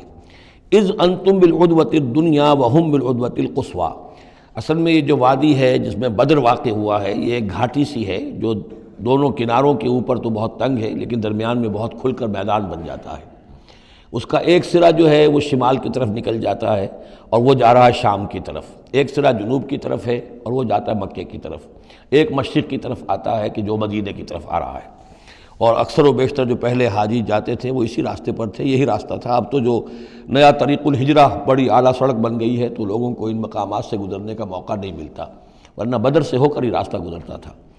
تو ایسا ہوا ہے کہ اللہ تعالیٰ کی طرف سے ایسی اسکیم بن گئی، تدبیر ایسی ہو گئی کہ عین بر وقت پہنچے، وہ جو مدینے والا سرا تھا جو قریب تھا مدینے کے اس وادی کا، اس پر حضور پہنچے، اور عین اسی وقت جو دور والا سرا تھا گھاٹی جہاں پہ ختم ہو رہی تھی جنوب کی طرف، وہاں وہ قریش بھی پہنچ گئے بر وقت، جب تم تھے ورلے کنارے پر اور وہ تھے پرلے کنارے پر۔ اذ انتم بالعدوۃ الدنیا، دنیا ادنا کا مؤنث ہے قریب تر، وہم بالعدوۃ القصویٰ، اور وہ تھے پرلے کنارے پر، والرکب اسفل منکم، اور وہ جو قافلہ تھا وہ تم سے نیچے تھا، نیچے ہو کر گزر گیا تھا، یعنی اس کے بعد پہاڑوں کی ایک رینج تھی اور اس کے بعد پھر تہامہ کا میدان تھا۔ تو ابو سفیان نے یہ کیا تھا کہ قافلے کو لے کر اس بدر کی گھاٹی میں داخل ہی نہیں ہوئے، ادھر سے تو وہ پیغام بھی بھیج دیا تاکہ فوج ادھر سے آئے، تاکہ مسلمانوں کی توجہ بھی ہو تو فوج کی طرف ہو جائے، اور اسی میں وہ داؤ لگا کر اپنے قافلے کو بچا کر نکال کر لے جائیں، اور وہ تہامہ میں ساحل کے ساتھ ساتھ ہو کر نکل بھی گئے۔ وَلَوْ تَوَاعَدْتُمْ لَاخْتَلَفْتُمْ فِي الْمِيعَادِ، اور اگر تم لوگوں نے آپس میں معاہدہ کیا ہوتا کہ فلاں وقت پر ہمیں پہنچنا ہے، ہو سکتا ہے کہ تم ایک ساتھ نہ پہنچ سکتے، اختلاف ہو جاتا، جیسے اپوائنٹمنٹ ہوتی ہے فلاں وقت پہ میں بھی پہنچوں گا آپ بھی پہنچ جائیں تو کچھ نہ کچھ آگے پیچھے ہو جاتا ہے، تو اگر تم طے کر کے بھی آتے تو اتنا نہ ہوتا جتنا کہ ہم نے اپنی مشیت اپنی تدبیر سے کر دیا کہ عین وقت پر تمہیں وہاں پہنچا دیا۔ اس کی وجہ کیا تھی؟ ہم چاہتے تھے کہ یہ ٹکراؤ ہو جائے اور یہ بات واضح ہو جائے کہ جان لیں اہل مکہ کہ اللہ تعالیٰ کی نصرت کس کے ساتھ ہے، اس کے عوام بھی سمجھ لیں۔ وَلَٰكِن لِيَقْضِيَ اللَّهُ أَمْرًا كَانَ مَفْعُولًا، لیکن یہ سب کچھ لیے ہوا تاکہ اللہ تعالیٰ طے کر دے وہ شے، فیصلہ کر دے کہ جو ہو کر رہنی ہے، كَانَ مَفْعُولًا لِيَهْلِكَ مَنْ هَلَكَ عَنْ بَيِّنَةٍ، تاکہ اب جسے ہلاک ہونا ہے وہ ہلاک ہو بات کے واضح ہو جانے کے بعد۔ اب بھی عوام کی اگر آنکھیں نہیں کھلتی تو پھر گویا کہ وہ پھر مورد الزام خود ہے، اب ان کے سرداروں نے جو کچھ ان کی مت ماری تھی، اب آ کر اس موقع کے بعد ان کی آنکھیں کھل جانی چاہیے۔ اب بھی اگر کوئی ہلاک ہوتا ہے تو بات کے واضح ہونے کے بعد ہلاک ہو، لِيَهْلِكَ مَنْ هَلَكَ عَنْ بَيِّنَةٍ وَيَحْيَىٰ مَنْ حَيَّ عَنْ بَيِّنَةٍ، اور جسے جینا ہے، جس کی زندگی ہے روحانی زندگی، اور جو سیدھے راستے پر آنا چاہتا ہے وہ بھی اس بینہ کی بنا پر وہ سیدھے راستے پر آ جائے اور حیات معنوی حاصل کر لے۔ وَإِنَّ اللَّهَ سَمِيعٌ عَلِيمٌ، اور یقیناً اللہ سب کچھ سننے والا اور جاننے والا ہے۔ اِذْ يُرِيكَهُمُ اللَّهُ فِي مَنَامِكَ قَلِيلًا، جبکہ اللہ تعالیٰ آپ کو دکھا رہا تھا اے نبی ان کو آپ کی نیند میں کم۔ حضور نے خواب میں دیکھا کہ کوئی بڑی طاقت نہیں ہے، بڑی تھوڑی سی جمعیت ہے قریش کی جو آئی ہے، حالانکہ 1000 کا لشکر تھا۔ وَلَوْ أَرَاكَهُمْ كَثِيرًا، اور اگر آپ کو دکھایا ہوتا کہ وہ بڑی بڑی تعداد میں آ رہے ہیں، لَفَشِلْتُمْ، اور آپ نے وہ بات بتائی ہوتی صحابہ کرام کو، اپنے ساتھیوں کو، تو اے مسلمانوں پھر تم کمزوری دکھاتے، تم ڈھیلے پڑ جاتے۔ وَلَا تَنَازَعْتُمْ فِي الْأَمْرِ، اور معاملے کے اندر پھر کوئی ایک اور تنازع کھڑا ہو جاتا کہ ہمیں یہاں جنگ کرنی بھی چاہیے کہ نہیں۔ وَلَٰكِنَّ اللَّهَ سَلَّمَ، لیکن اللہ تعالیٰ نے سلامتی پیدا فرما دی۔ إِنَّهُ عَلِيمٌ بِذَاتِ الصُّدُورِ، یقیناً وہ جو کچھ سینوں کے اندر ہے اس سے واقف ہے۔ اس کی توجیہ یہ کی ہے مفسرین نے کہ اگرچہ نبی کا خواب جھوٹا نہیں ہو سکتا، یہ نہیں تھا کہ حضور کو جو خواب دکھایا گیا وہ غلط تھا، اصل میں ان کی جو معنوی حقیقت تھی وہ دکھا دی گئی۔ ایک ہے کسی شے کے اندر جو کمیت ہے، کوانٹیٹیو ایلیمنٹ ہے اس کا، ایک ہے جو اس کی کیفیت ہے، جو اس کے اندر اصل حقیقت ہے۔ تو یہ بات جو ہے اچھی طرح سمجھ لینے کی ہے کہ مکے سے جو اصل نفری آئی تھی وہ تو ان عوام الناس کی تھی کہ جن کو بارے میں جن کو معلوم تھا کہ محمد ہمارے بہترین آدمی ہیں صلی اللہ علیہ وسلم، اور جو ان کے ساتھی ہیں وہ ہمارے گل سرسبد ہیں، ہمارے خاندان کے قریش کے بہترین لوگ ہیں، اور پھر یہ کہ انہوں نے کوئی جرم نہیں کیا ہے، کوئی ظلم نہیں کیا ہے، وہ صرف ایک خدا واحد کا کے ماننے والے اور جو ہیں وہ نیکیوں کا حکم دینے والے ہیں۔ تو جو ان کے ہاں جو بھی جس کو ہم کہتے ہیں سائلنٹ میجورٹی، عوام الناس، ان کے دل اپنے لیڈروں کے ساتھ نہیں تھے۔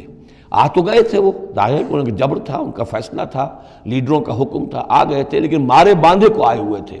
ان کے دلوں کے اندر وہ بات نہیں تھی کہ جو کسی ایسے لشکر میں ہوتی ہے کہ جو سمجھتا ہے اپنے آپ کو برحق، ہم حق کے لیے لڑ رہے ہیں، تو اس کے اندر جو طاقت ہوتی ہے اس لڑنے والے کے اندر، وہ اس شخص میں نہیں ہوتی کہ جو مارے باندھے کو لے آیا گیا ہو اور خود اسے اپنے دل میں یہ یقین نہ ہو کہ میں حق کے لیے لڑ رہا ہوں۔ اس اعتبار سے معنوی طور پر جو ان کی کیفیت تھی اس کے اعتبار سے وہ واقعتاً کم تھے۔ تو حضور کو خواب میں اللہ تعالیٰ نے ان کی اصل حقیقت دکھائی۔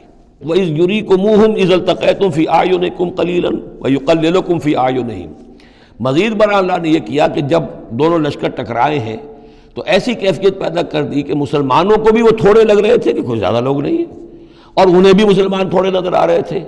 یعنی یہ کہ ہر صورت اللہ نے ایسی بنا دی تھی کہ جنگ ہو اور ڈٹ کر ہو، تاکہ یہ صورتحال جو ہے یوم الفرقان ہونا اس کا بالکل واضح ہو جائے۔ اگر کسی وجہ سے وہ کنی کترا جاتا معاملہ اور جنگ نہ ہوتی، مقابلہ نہ ہوتا، تو جس طریقے سے کہ اللہ اس کو فیصلہ کن دن بنا دینا چاہتا تھا، یوم الفرقان فیصلے کا دن، وہ صورتحال پیدا نہ ہوتی۔ لِيَقْضِيَ اللَّهُ أَمْرًا كَانَ مَفْعُولًا، تاکہ اللہ پورا کر دے اس معاملے کو کہ جو ہونے والا ہی تھا۔ وَإِلَى اللَّهِ تُرْجَعُ الْأُمُورُ، اور تمام معاملات بالآخر تو اللہ ہی کی طرف لوٹا دیے جائیں گے۔ یا ایھا الذین آمنوا اذا لقیتم فئۃ فاثبتوا، اے اہل ایمان جب بھی اب تمہارا، اب چونکہ دور شروع ہو گیا ہے، اب تمہاری جد و جہد جو ہے وہ آخری مرحلے میں داخل ہو چکی ہے، مسلح تصادم کا آغاز ہو چکا ہے، اور یہ تو ابھی پہلی جنگ ہے، ابھی جنگیں اور آنی ہیں، اگلے ہی سال غزوہ احد ہو گیا۔ جب بھی تمہارا مقابلہ ہو کسی فوج سے فاثبتوا، پہلا حکم تو یہ ہے کہ پھر ثابت قدم رہو، قدم جمائے رکھو۔ دوسرا حکم وَاذْكُرُوا اللَّهَ كَثِيرًا، اور اللہ کا ذکر کرو کثرت کے ساتھ، لعلکم تفلحون، تاکہ تم فلاح پاؤ۔ تمہاری جو طاقت ہے وہ اللہ تعالیٰ کے بھروسے پر ہے۔ وَاصْبِرْ وَمَا صَبْرُكَ إِلَّا بِاللَّهِ، ایک بندہ مومن کا صبر جو ہے وہ اللہ کے بھروسے پر ہے، لہٰذا اللہ یاد رہے گا، اللہ کے ساتھ قلبی تعلق، روحانی تعلق استوار ہوگا تو تم ثابت قدم رہو گے، اور اگر اللہ کے رشتہ ٹوٹ گیا، قلبی رشتہ، روحانی رشتہ، تو پھر تمہارے اندر جان نہیں ہوگی۔ اور تیسرا حکم لعلکم تفلحون، تاکہ تم مراد پاؤ، اور تیسرا حکم اطیعوا اللہ ورسولہ، اور دیکھو تیسرا حکم یہ ہے کہ جو ڈسپلن ہے اس کی پابندی کرو، حکم مانو اللہ کا اور اس کے رسول کا۔ اب ویسے تو یہاں اللہ کا حکم بھی کہا گیا ہے، لیکن ظاہر بات ہے کہ وہاں تو ہر وقت جو حکم آتا تھا وہ رسول کا حکم آتا تھا، اس لیے کہ قرآن بھی آ رہا ہے تو رسول کی زبان سے ادا ہو رہا ہے، اور رسول اپنی جانب سے اپنی اجتہاد کے تحت، اپنی رائے کے تحت، اپنی تدبیر کے تحت کوئی رائے دے رہے ہیں تو بھی حضور کی زبان مبارک سے ادا ہو رہا ہے۔ تو ویسے کہنے کو یہ اللہ اور اس کے رسول کی اطاعت کرو، لیکن عملاً وہ رسول اطاعت بن جاتی ہے۔ بمصطفیٰ برساں خویش را کہ دی ہمہ اوست، واطیعوا اللہ ورسولہ ولا تنازعوا، اور دیکھو آپس میں جھگڑو نہیں۔ یہی وہ الفاظ آئے ہیں جو سورہ آل عمران میں ہم پڑھ چکے ہیں۔ وَلَقَدْ صَدَقَكُمُ اللَّهُ وَعْدَهُ إِذْ تَحُسُّونَهُمْ بِإِذْنِهِ حَتَّىٰ إِذَا فَشِلْتُمْ وَتَنَازَعْتُمْ فِي الْأَمْرِ وَعَصَيْتُمْ مِن بَعْدِ مَا أَرَاكُمْ مَا تُحِبُّونَ۔ اب یہ ایک سال بعد ہونے والا ہے، یہ ایک سال پہلے ان سے کہا جا رہا ہے نظم کی پابندی کرو، اطاعت رسول پر کاربند رہو، ولا تنازعوا، اختلاف نہ کرو، جھگڑا نہ ڈالو، فتفشلوا، تو تم ڈھیلے پڑ جاؤ گے، وتذهب ريحكم، اور تمہاری ہوا اکھڑ جائے گی، واصبروا، اور ثابت قدم رہو، ان اللہ مع الصابرین، یقیناً اللہ تعالیٰ صابروں کے ساتھ ہے، اللہ کی نصرت، تائید اہل صبر کے ساتھ ہے۔ ولا تکونوا کالذین خرجوا من دیارہم بطرا ورئاء الناس، ان لوگوں کے مانند نہ ہو جانا کبھی جو نکلے تھے اپنے گھروں سے اتراتے ہوئے، اینٹتے ہوئے، اکڑتے ہوئے لوگوں کو دکھانے کے لیے۔ یہ وہ قریش کا لشکر جب چلا ہے تو ابو جہل نے جو بھی ساز و سامان کیا تھا اس کے لیے ڈھول ڈھمک کا بھی تھا، اور اس کے ساتھ جو ہے ہر طرح کا لاؤ لشکر، تو وہ تو جا رہے تھے بالکل اس خیال سے کہ فتح ہماری ہے ہی ہے، اور ہم مسل کر رکھ دیں گے، جیسے مچھر کو مسل دیا جاتا ہے، یہ مسلمان ہیں ہی کتنے۔ وہ جو ہے خوب اپنے شان و شوکت کا مظاہرہ کرتے ہوئے جا رہے تھے۔ وَيَصُدُّونَ عَن سَبِيلِ اللَّهِ، اور حقیقت کیا تھی کہ اللہ کے راستے سے روک رہے تھے۔ وَاللَّهُ بِمَا يَعْمَلُونَ مُحِيطٌ، اور جو کچھ وہ کر رہے تھے اللہ اس کا احاطہ کیے ہوئے تھا، اللہ کے قابو سے باہر جانے والی ان کی کوئی تدبیر نہیں تھی۔ وَإِذْ زَيَّنَ لَهُمُ الشَّيْطَانُ أَعْمَالَهُمْ، اور جب کہ شیطان نے ان کے لیے ان کے اعمال کو مزین کر دیا تھا، وَقَالَ لَا غَالِبَ لَكُمُ الْيَوْمَ، اور اس نے ان کے کان میں یہ پھونک ماری تھی، یہ وسوسہ ڈالا تھا، آج تم پر کوئی غالب نہیں آ سکتا۔ مکے سے نکلی ہو نفری اور 1000 کی، یہ تو گویا کہ بڑی انہونی سی بات تھی، عرب کے اندر اس طرح کے مواقع بہت کم آتے تھے۔ لا غالب لکم اليوم من الناس، کوئی انسانوں میں سے تم پر غالب نہیں آ سکتا، وانی جار لکم، اور میں بھی تمہارے ساتھ ہی ہوں۔ فلما تراءت الفئتان، اور جب دونوں لشکروں نے ایک دوسرے کو دیکھا، آمنے سامنے ہوئی، نکص علی عقبیہ، تو وہ شیطان اپنی ایڑیوں کے بل پیچھے مڑ گیا، بھاگا۔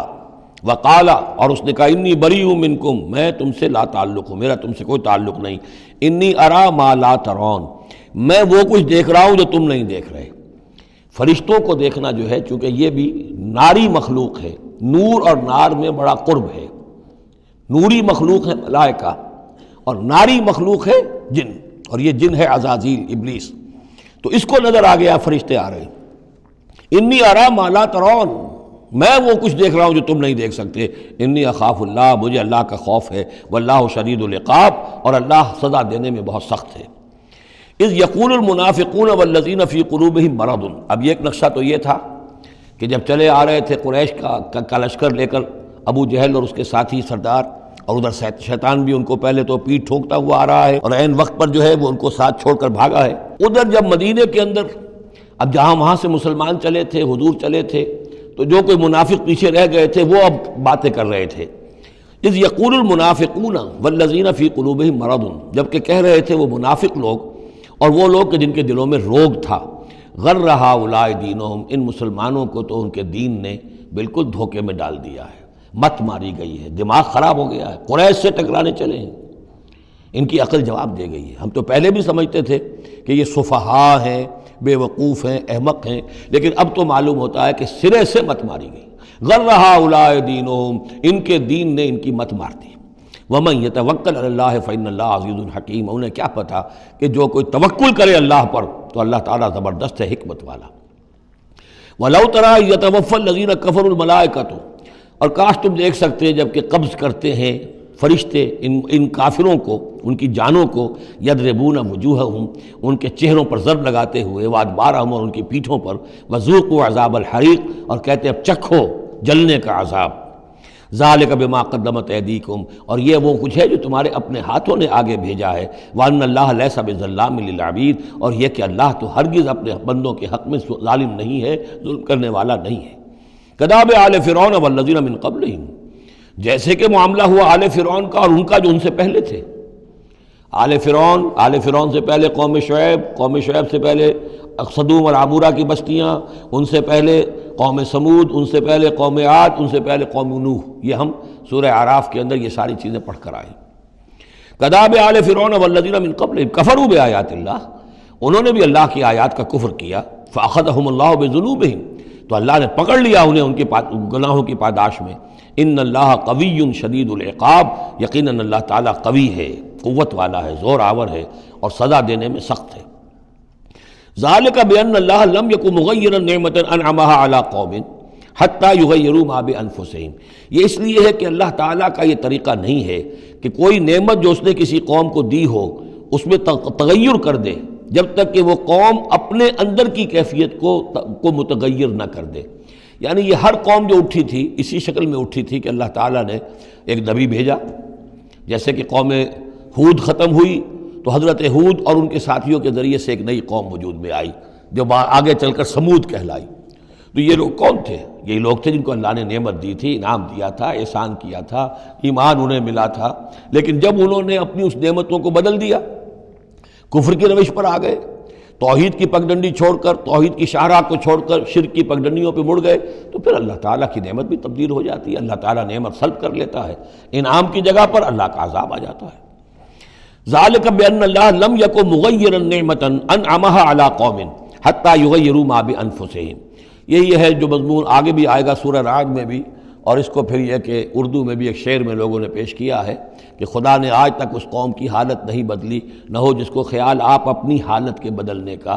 قوموں کے اپنے اندر کے حالات بدلتے ہیں تو پھر تقدیر بدلتی ہے، صرف خواہش سے، وشفل تھنکنگ سے، امانی سے کوئی بات نہیں ہوا کرتی۔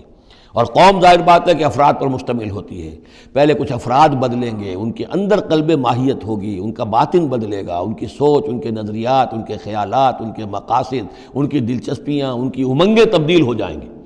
یہ اندر کے بدلے ہوئے لوگ جو ہیں جب کثیر تعداد میں ہوں گے تو پھر یہ مل جل کر زور لگائیں گے، طاقت لگائیں گے، معاشرے کو بدل دیں گے، اور پھر یہ اس طریقے سے کہ انقلاب آئے گا۔ چون بجاں در رفت جہاں دیگر شود، جہاں چو دیگر شد جہاں دیگر شود، جب یہ قرآن کسی کے اندر اتر جاتا ہے اس کے اندر ایک تبدیلی آ جاتی ہے، بالکل بدل جاتا ہے انسان اندرونی طور پر، اور یہ اندرونی تبدیلی ہے جو عالمی انقلاب تک ممتد ہو سکتی ہے۔ وَأَنَّ اللَّهَ سَمِيعٌ عَلِيمٌ، اللہ سب کچھ سننے والا، جاننے والا ہے۔ کداب آل فرعون، جیسے کہ دستور تھا یا ہوا معاملہ آل فرعون کا، والذین من قبلہم، اور جو ان سے پہلے تھے، کذبوا بآیات ربہم، انہوں نے اپنے رب کی آیات کو جھٹلایا، فأہلکناہم بذنوبہم، تو ہم نے ان کو ہلاک کر دیا ان کے گناہوں کی پاداش میں، وأغرقنا آل فرعون، اور آل فرعون کو ہم نے غرق کر دیا، وَكُلٌّ كَانُوا ظَالِمِينَ، اور یہ سب کے سب ظالم تھے۔ ان شر الدواب عند اللہ الذین کفروا فہم لا یؤمنون، بدترین چوپائے اللہ کے نزدیک یہی لوگ ہیں، اللہ کے نزدیک جو کفر کرتے ہیں اور وہ ایمان نہیں لاتے۔ یعنی وہی جو آیت ہم پڑھ چکے سورہ اعراف میں کہ یہ لوگ انسان نظر آتے ہیں، حقیقت میں انسان نہیں ہیں، لہم قلوب لا یفقہون بہا ولہم اعین لا یبصرون بہا ولہم آذان لا یسمعون بہا اولئک کالانعام بل ہم اضل، وہ چوپایوں کے مانند ہیں بلکہ ان سے بھی گئے گزرے۔ اس لیے شرت دواب کہا گیا تمام جانداروں میں اور جمان چوپایوں میں، جانوروں میں سب سے برے لوگ جو ہیں وہ یہ انسان نما حیوان ہیں کہ جن کے اندر عقل نہیں، جن کے اندر شعور نہیں، جو ایمان سے خالی ہیں اور کفر پر اور صرف دنیا کی لذتوں پر ریجھ گئے ہیں۔ الذین عاہدت منہم ثم ینقضون عہدہم فی کل مرۃ وہم لا یتقون، وہ لوگ کہ جن سے آپ نے اے نبی معاہدہ کیا تھا پھر وہ ہر مرتبہ اپنا عہد توڑتے ہیں اور اس کا کوئی ڈر نہیں رکھتے۔ اب یہ اشارہ ہو رہا ہے یہود کی طرف، کیونکہ حضور جب مدینے میں تشریف لائے تو میں نے آپ کو شروع میں بتا دیا تھا کہ آپ نے بہت بڑا یہ سمجھیے کہ اس کو Montgomery what, professor Montgomery what نے جس قدر تعریف کی ہے اس کی، اور سارے جتنے بھی الفاظ ہو سکتے تھے انگریزی زبان میں، اسٹیٹس مین شپ کہ حضور کا معاملہ، فہمی کا معاملہ، تدبر کا معاملہ، سیاست کو سمجھنے کا معاملہ، اس کی بہت بڑی بات یہ ہے کہ آپ نے یہودی قبائل جو تھے تینوں ان کو معاہدوں میں جکڑ لیا۔ تو یہ ایک بہت بڑا آپ کا کارنامہ تھا، لیکن اب ظاہر بات ہے جکڑے تو وہ گئے، اندر سے وہ دشمنی کرتے تھے، ساز باز کرتے تھے۔ اوپر معاہدہ ہے، اندر سے ساز باز چل رہی ہے، پیغامات بھیجے جا رہے ہیں قریش کو کہ کیا کر رہے ہیں آپ لوگ، کیوں دیر کر رہے ہیں، کیوں نہیں حملہ کرتے، ہم اندر سے آپ کی مدد کریں گے۔ تو یہ کھدبد ابھی چل رہی تھی۔ تو فرمایا الذین عاہدت منہم ثم ینقضون عہدہم، وہ لوگ کہ جن سے نبی آپ نے عہد کیا، معاہدے کیے، اور وہ یہ کہ اپنے معاہدے توڑ رہے ہیں، فی کل مرۃ، ہر بار، وہم لا یتقون، اور وہ ڈرتے نہیں ہیں۔ فإما تثقفنہم فی الحرب، تو اگر آپ پا جائیں انہیں جنگ میں، فشرد بہم من خلفہم، تو ان کو ایسی سزا دیجئے کہ جو پیچھے ہیں ان کے ہوش ٹھکانے آ جائیں، لعلہم یذکرون، تاکہ انہیں عبرت حاصل ہو جائے۔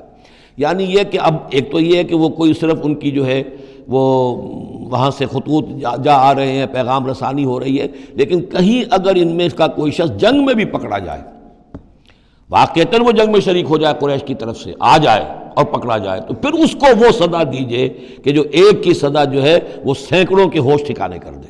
یہ ہے مطلب۔ وَإِمَّا تَثْقَفَنَّهُمْ فِي الْحَرْبِ فَشَرِّدْ بِهِمْ، ایسی سزا ان کو دیجئے من خلفہم کے جو ان سے پیچھے ہیں ان کے بھی ہوش ٹھکانے ہو جائیں، لعلہم یذکرون، شاید کہ پھر وہ نصیحت پکڑ لیں۔ وَإِمَّا تَخَافَنَّ مِنْ قَوْمٍ خِيَانَةً، اور اگر آپ کسی کو قومی سطح پر اندیشہ ہو جائے آپ کو کسی سے کہ وہ خیانت پر اتر آئی ہے، یعنی ایک ہے انڈیویجول ایکٹس، بنو قریظہ کا کوئی شخص ہے جو کام کر رہا ہے، بنو قریظہ کا سردار کہے گا صاحب مجھے کیا معلوم، یہ ایک شخص کا انڈیویجول معاملہ ہے، اس نے کوئی خط لکھ دیا ہوگا قریش کو یا کوئی سلسلہ جرمانی کیا ہوگا، لیکن یہ ہمارا اجتماعی معاملہ نہیں ہے، ہم معاہدے کے پابند ہیں۔ بنو قینقاع کا کوئی شخص ہے اس نے کر دیا، تو اس کے لیے تو پہلا حکم آ گیا، وہ کہیں اگر مل جائے، جنگ میں مل جائے، کیونکہ ویسے تو اسے ہاتھ نہیں لگا سکتے، معاہدہ ہے ان کے ساتھ، تو معاہدہ ہے، اس کو کیا سزا دیں گے، لیکن یہ کہ جنگ میں کہیں آ جائے، اتنی جرأت کر جائے تو پھر اس کو وہ سخت سزا دیجیے گا کہ جو پیچھے بیٹھے ہوئے ہیں، جو ڈورے ہلا رہے ہیں، تارے ہلا رہے ہیں، ان کو بھی ہوش ٹھکانے آ جائے۔ لیکن یہ کہ اگر آپ کو اندیشہ ہو جائے کہ کوئی قبیلہ جو ہے وہ خلاف ورزی کرنے پر اتر آیا ہے، خیانت کرنے پر اتر آیا ہے، وَإِمَّا تَخَافَنَّ مِنْ قَوْمٍ خِيَانَةً، کسی کی طرف سے خیانت کا آپ کو اندیشہ ہی ہو جائے، فَانبِذْ إِلَيْهِمْ عَلَىٰ سَوَاءٍ، تو پھر پھینک دیجئے ان کی طرف کھلم کھلا، یعنی پھر معاہدے کو ایبروگیٹ کیجئے، کہہ دیجئے کہ آج سے ہمارا کوئی معاہدہ نہیں۔ یہ نہیں ہے کہ معاہدہ بھی قائم رہے اور آپ ان کے خلاف اقدام بھی کر دیں، یہ صحیح نہیں، اس لیے کہ یہ مقام جو ہے اخلاقی اعتبار سے بھی غلط ہے، اور خاص طور پر آپ کا مقام، مقام نبوت، اس کے اعتبار سے کسی درجے میں بھی نہیں ہے کہ کسی قوم کے ساتھ معاہدہ بھی ہے، آپ کو اندیشہ ہے کہ وہ خیانت کر رہے ہیں، تو آپ کھلم کھلا اعلان کر دیجئے کہ آج سے میرا اور تمہارا کوئی معاہدہ نہیں، پھر اقدام کیجئے۔ لیکن یہ کہ بغیر اس اعلان کے کوئی اقدام کرنا ان کے خلاف، یہ در حقیقت اللہ تعالیٰ جو اخلاق چاہتا ہے اہل ایمان کے، اس کے منافی ہے۔ وَإِمَّا تَخَافَنَّ مِنْ قَوْمٍ خِيَانَةً فَانبِذْ إِلَيْهِمْ عَلَىٰ سَوَاءٍ، اصل میں یہی وہ بات تھی جس کے حوالے سے مولانا مودودی مرحوم نے 1948 میں یہ جو جہاد کشمیر اس وقت ہو رہا تھا اس کے بارے میں رائے ظاہر کی تھی کہ ہندوستان کے ساتھ ہمارے سفارتی تعلقات ہیں، بھارت کے ساتھ ہمارا سارا معاملہ معاہدات کے اوپر چل رہا ہے، پھر اگر یہ کہ معاملہ جو ہے دوسری طرف ہم یہ شکل کر رہے ہیں کہ وہاں پر جنگ کا معاملہ کر رہے ہیں تو یہ غلط ہے، شریعت کی روح سے، قرآن کی روح سے غلط ہے۔ ہمیں کھلم کھلا اعلان کرنا چاہیے، جو بھی ہو اللہ تعالیٰ پر بھروسہ رکھنا چاہیے، کھل کر سامنے آنا چاہیے۔ یہ یا کہ میز کے اوپر تو معاہدہ ہے، ہاتھ مل رہے ہیں اور میز کے نیچے سے ٹانگیں گھسیٹی جا رہی ہیں، یہ دنیا داروں کا دھندا تو ٹھیک ہے، لیکن اسلام کی روح سے ایک اسلام کے نام پر بننے والی مملکت کی حکومت کا یہ طرز عمل درست نہیں ہے۔ یہ تھا وہ معاملہ جو سن 48 میں مولانا مودودی نے یہ رائے ظاہر کی تھی، اور اس پر پھر کافی ان کے خلاف جو ہیں عوامی جذبات جو ہیں وہ بہت جو ہے اس وقت بہت بلند ہو گئے تھے، مشتعل ہو گئے تھے، اس لیے کہ عوام کی اپنی سوچ ہوتی ہے۔ وَإِمَّا تَخَافَنَّ مِن قَوْمٍ خِيَانَةً فَانبِذْ إِلَيْهِمْ عَلَىٰ سَوَاءٍ، معاہدہ ان کے منہ پر دے مارو، ان اللہ لا يحب الخائنین، یقیناً اللہ تعالیٰ کو خیانت کرنے والے پسند نہیں ہیں۔ وَلَا يَحْسَبَنَّ الَّذِينَ كَفَرُوا سَبَقُوا، اور نہ سمجھے وہ لوگ جنہوں نے کفر کیا ہے کہ وہ بچ نکلے ہیں، یعنی یہ کہ اب اگر کچھ لوگ بچ کے بھی تو چلے گئے نا، آخر 1000 کی نفری آئی تھی، انہم لا یعجزون، یہ جو بچ کر چلے گئے وہ یہ نہ سمجھے کہ وہ اللہ کو عاجز کر دیں گے، وہ عاجز نہیں کر سکیں گے۔ وَأَعِدُّوا لَهُم مَّا اسْتَطَعْتُمْ، اور اے مسلمانوں اب جب یہ نیا دور شروع ہو ہی گیا ہے تمہاری اس دعوت و تحریک کا، تو اب پوری طریقے سے اپنے امکان بھر سامان حرب تیار کرو۔ اعدوا لہم، اعداد تیاری کرنا، اسلحہ تیار کرو، سامان جنگ تیار کرو، گھوڑے تیار رکھو، رسالہ تمہارا ہونا چاہیے، جو بھی تمہارے لیے ممکن ہے۔ یہ توکل کا مطلب یہ نہیں ہے کہ تم ہاتھ پر ہاتھ دھر کر بیٹھ رہو اللہ تمہاری مدد کرے گا۔ اعدوا لہم ما استطعتم، اپنی استطاعت جو ہے اس کی حد تک تو پوری تیاری کرو، من قوت، طاقت سے بھی، ومن رباط الخیل، اور پلے ہوئے گھوڑوں کے ذریعے سے بھی، اس لیے کہ اس زمانے میں جنگ کے لیے سب سے زیادہ جو مؤثر شے تھی آپ کو معلوم ہے وہ گھوڑا، تیز رفتار ہے، اونٹ جو ہے تیز دوڑ نہیں سکتا ہے۔ اور اسی حوالے سے آج سمجھ لیجئے ہمارے لیے بہت اہم مسئلہ ہے یہ، اللہ تعالیٰ نے شاید عالم اسلام میں پورے میں پتہ نہیں 50 60 70 کتنے ملک دنیا میں ہیں مسلمان کہلاتے ہیں، ایک ملک ہے صرف جسے ایٹمک صلاحیت دی ہے، اور یہ امانت پوری امت مسلمہ کی ہے، مسلمانان پاکستان کے پاس، اور اس کے بارے میں اگر امریکہ کا دباؤ قبول کر لیا گیا تو یہ سب سے بڑی خیانت ہوگی اللہ کے ساتھ، امت مسلمہ کے ساتھ، اللہ کے دین کے ساتھ۔ وہ اسرائیل لے کر بیٹھا ہوا ہے ایٹم بم کے، اس کے پاس انبار لگے ہوئے، لیکن یہ ہے کہ ساری پالیسی جو چل رہی ہے وہ یہ کسی طریقے سے پاکستان کا، ایک عراق کے بارے میں اندیشہ ہوا تھا کہ اسے ایٹمی دانت نکل سکتے ہیں، اس ایک مرتبہ اس کا وہ ایٹمک پلانٹ جو ہے اس کا بھرکس نکال دیا تھا، دوسری مرتبہ یہ کہ اس کا پورا بھرکس ہی نکل گیا، اگلا پچھلا کھایا پیا سب اگلوا دیا۔ اب پاکستان پر سارا دباؤ، ساری ڈپلومیسی جو بھی چل رہی ہے اس وقت، کان کھولنے کی اور آنکھیں کھول کر دن گزارنے کی ضرورت ہے۔ ہمیں حکم یہ ہے کہ جو بھی اللہ نے تمہیں دیا ہے، تمہارا امکان، جو بھی تمہارے پاس امکانی طاقت ہے اسے سنبھال کر رکھو، ڈیٹرنٹ۔ اعدوا لہم ما استطعتم من قوت ومن رباط الخیل ترہبون بہ عدو اللہ، تاکہ تم اللہ کے دشمنوں کو اس سے ڈرا سکو، یہی ہے ڈیٹرنٹ، تو معلوم ہو کہ ان کے پاس وہ طاقت ہے۔ وعدوکم، اور اپنے دشمنوں کو بھی ڈرا سکو، وآخرین من دونہم، ایک تو ہے اللہ کے دشمن اور تمہارے دشمن ایک اور بھی ہیں جو ان کے سوا ہیں، ان کے پرے ہیں، انہیں تم نہیں جانتے، لا تعلمونہم اللہ یعلمہم، اللہ انہیں جانتا ہے، یعنی وہ مارے آستین منافقین ہیں، یہ تمہاری اپنی آستینوں کے اندر بیٹھے ہوئے ہیں، تمہیں پتہ بھی نہیں ہے کہ وہ لوگ بھی در حقیقت ففتھ کالمسٹ عنصر ہے کہ جو در حقیقت تمہاری تباہی چاہتا ہے، بربادی چاہتا ہے۔ وما تنفقوا من شیء، اب ظاہر بات ہے کہ اگر ساز و سامان فراہم کرنا ہے، اسلحہ فراہم کرنا ہے، اور ساز و سامان کے لیے جو ہے گھوڑے تیار کرنے ہیں تو انفاق کرنا پڑے گا۔ انفقوا مما رزقناکم وما تنفقوا من شیء فی سبیل اللہ یوفی الیکم، اور دیکھو جو کچھ بھی تم خرچ کرو گے اللہ کی راہ میں وہ پورا پورا تمہیں مل جائے گا، پورا پورا دیا جائے گا۔ وانتم لا تظلمون، اور تم پر کوئی زیادتی نہیں ہوگی، تمہاری کوئی حق تلفی نہیں ہوگی۔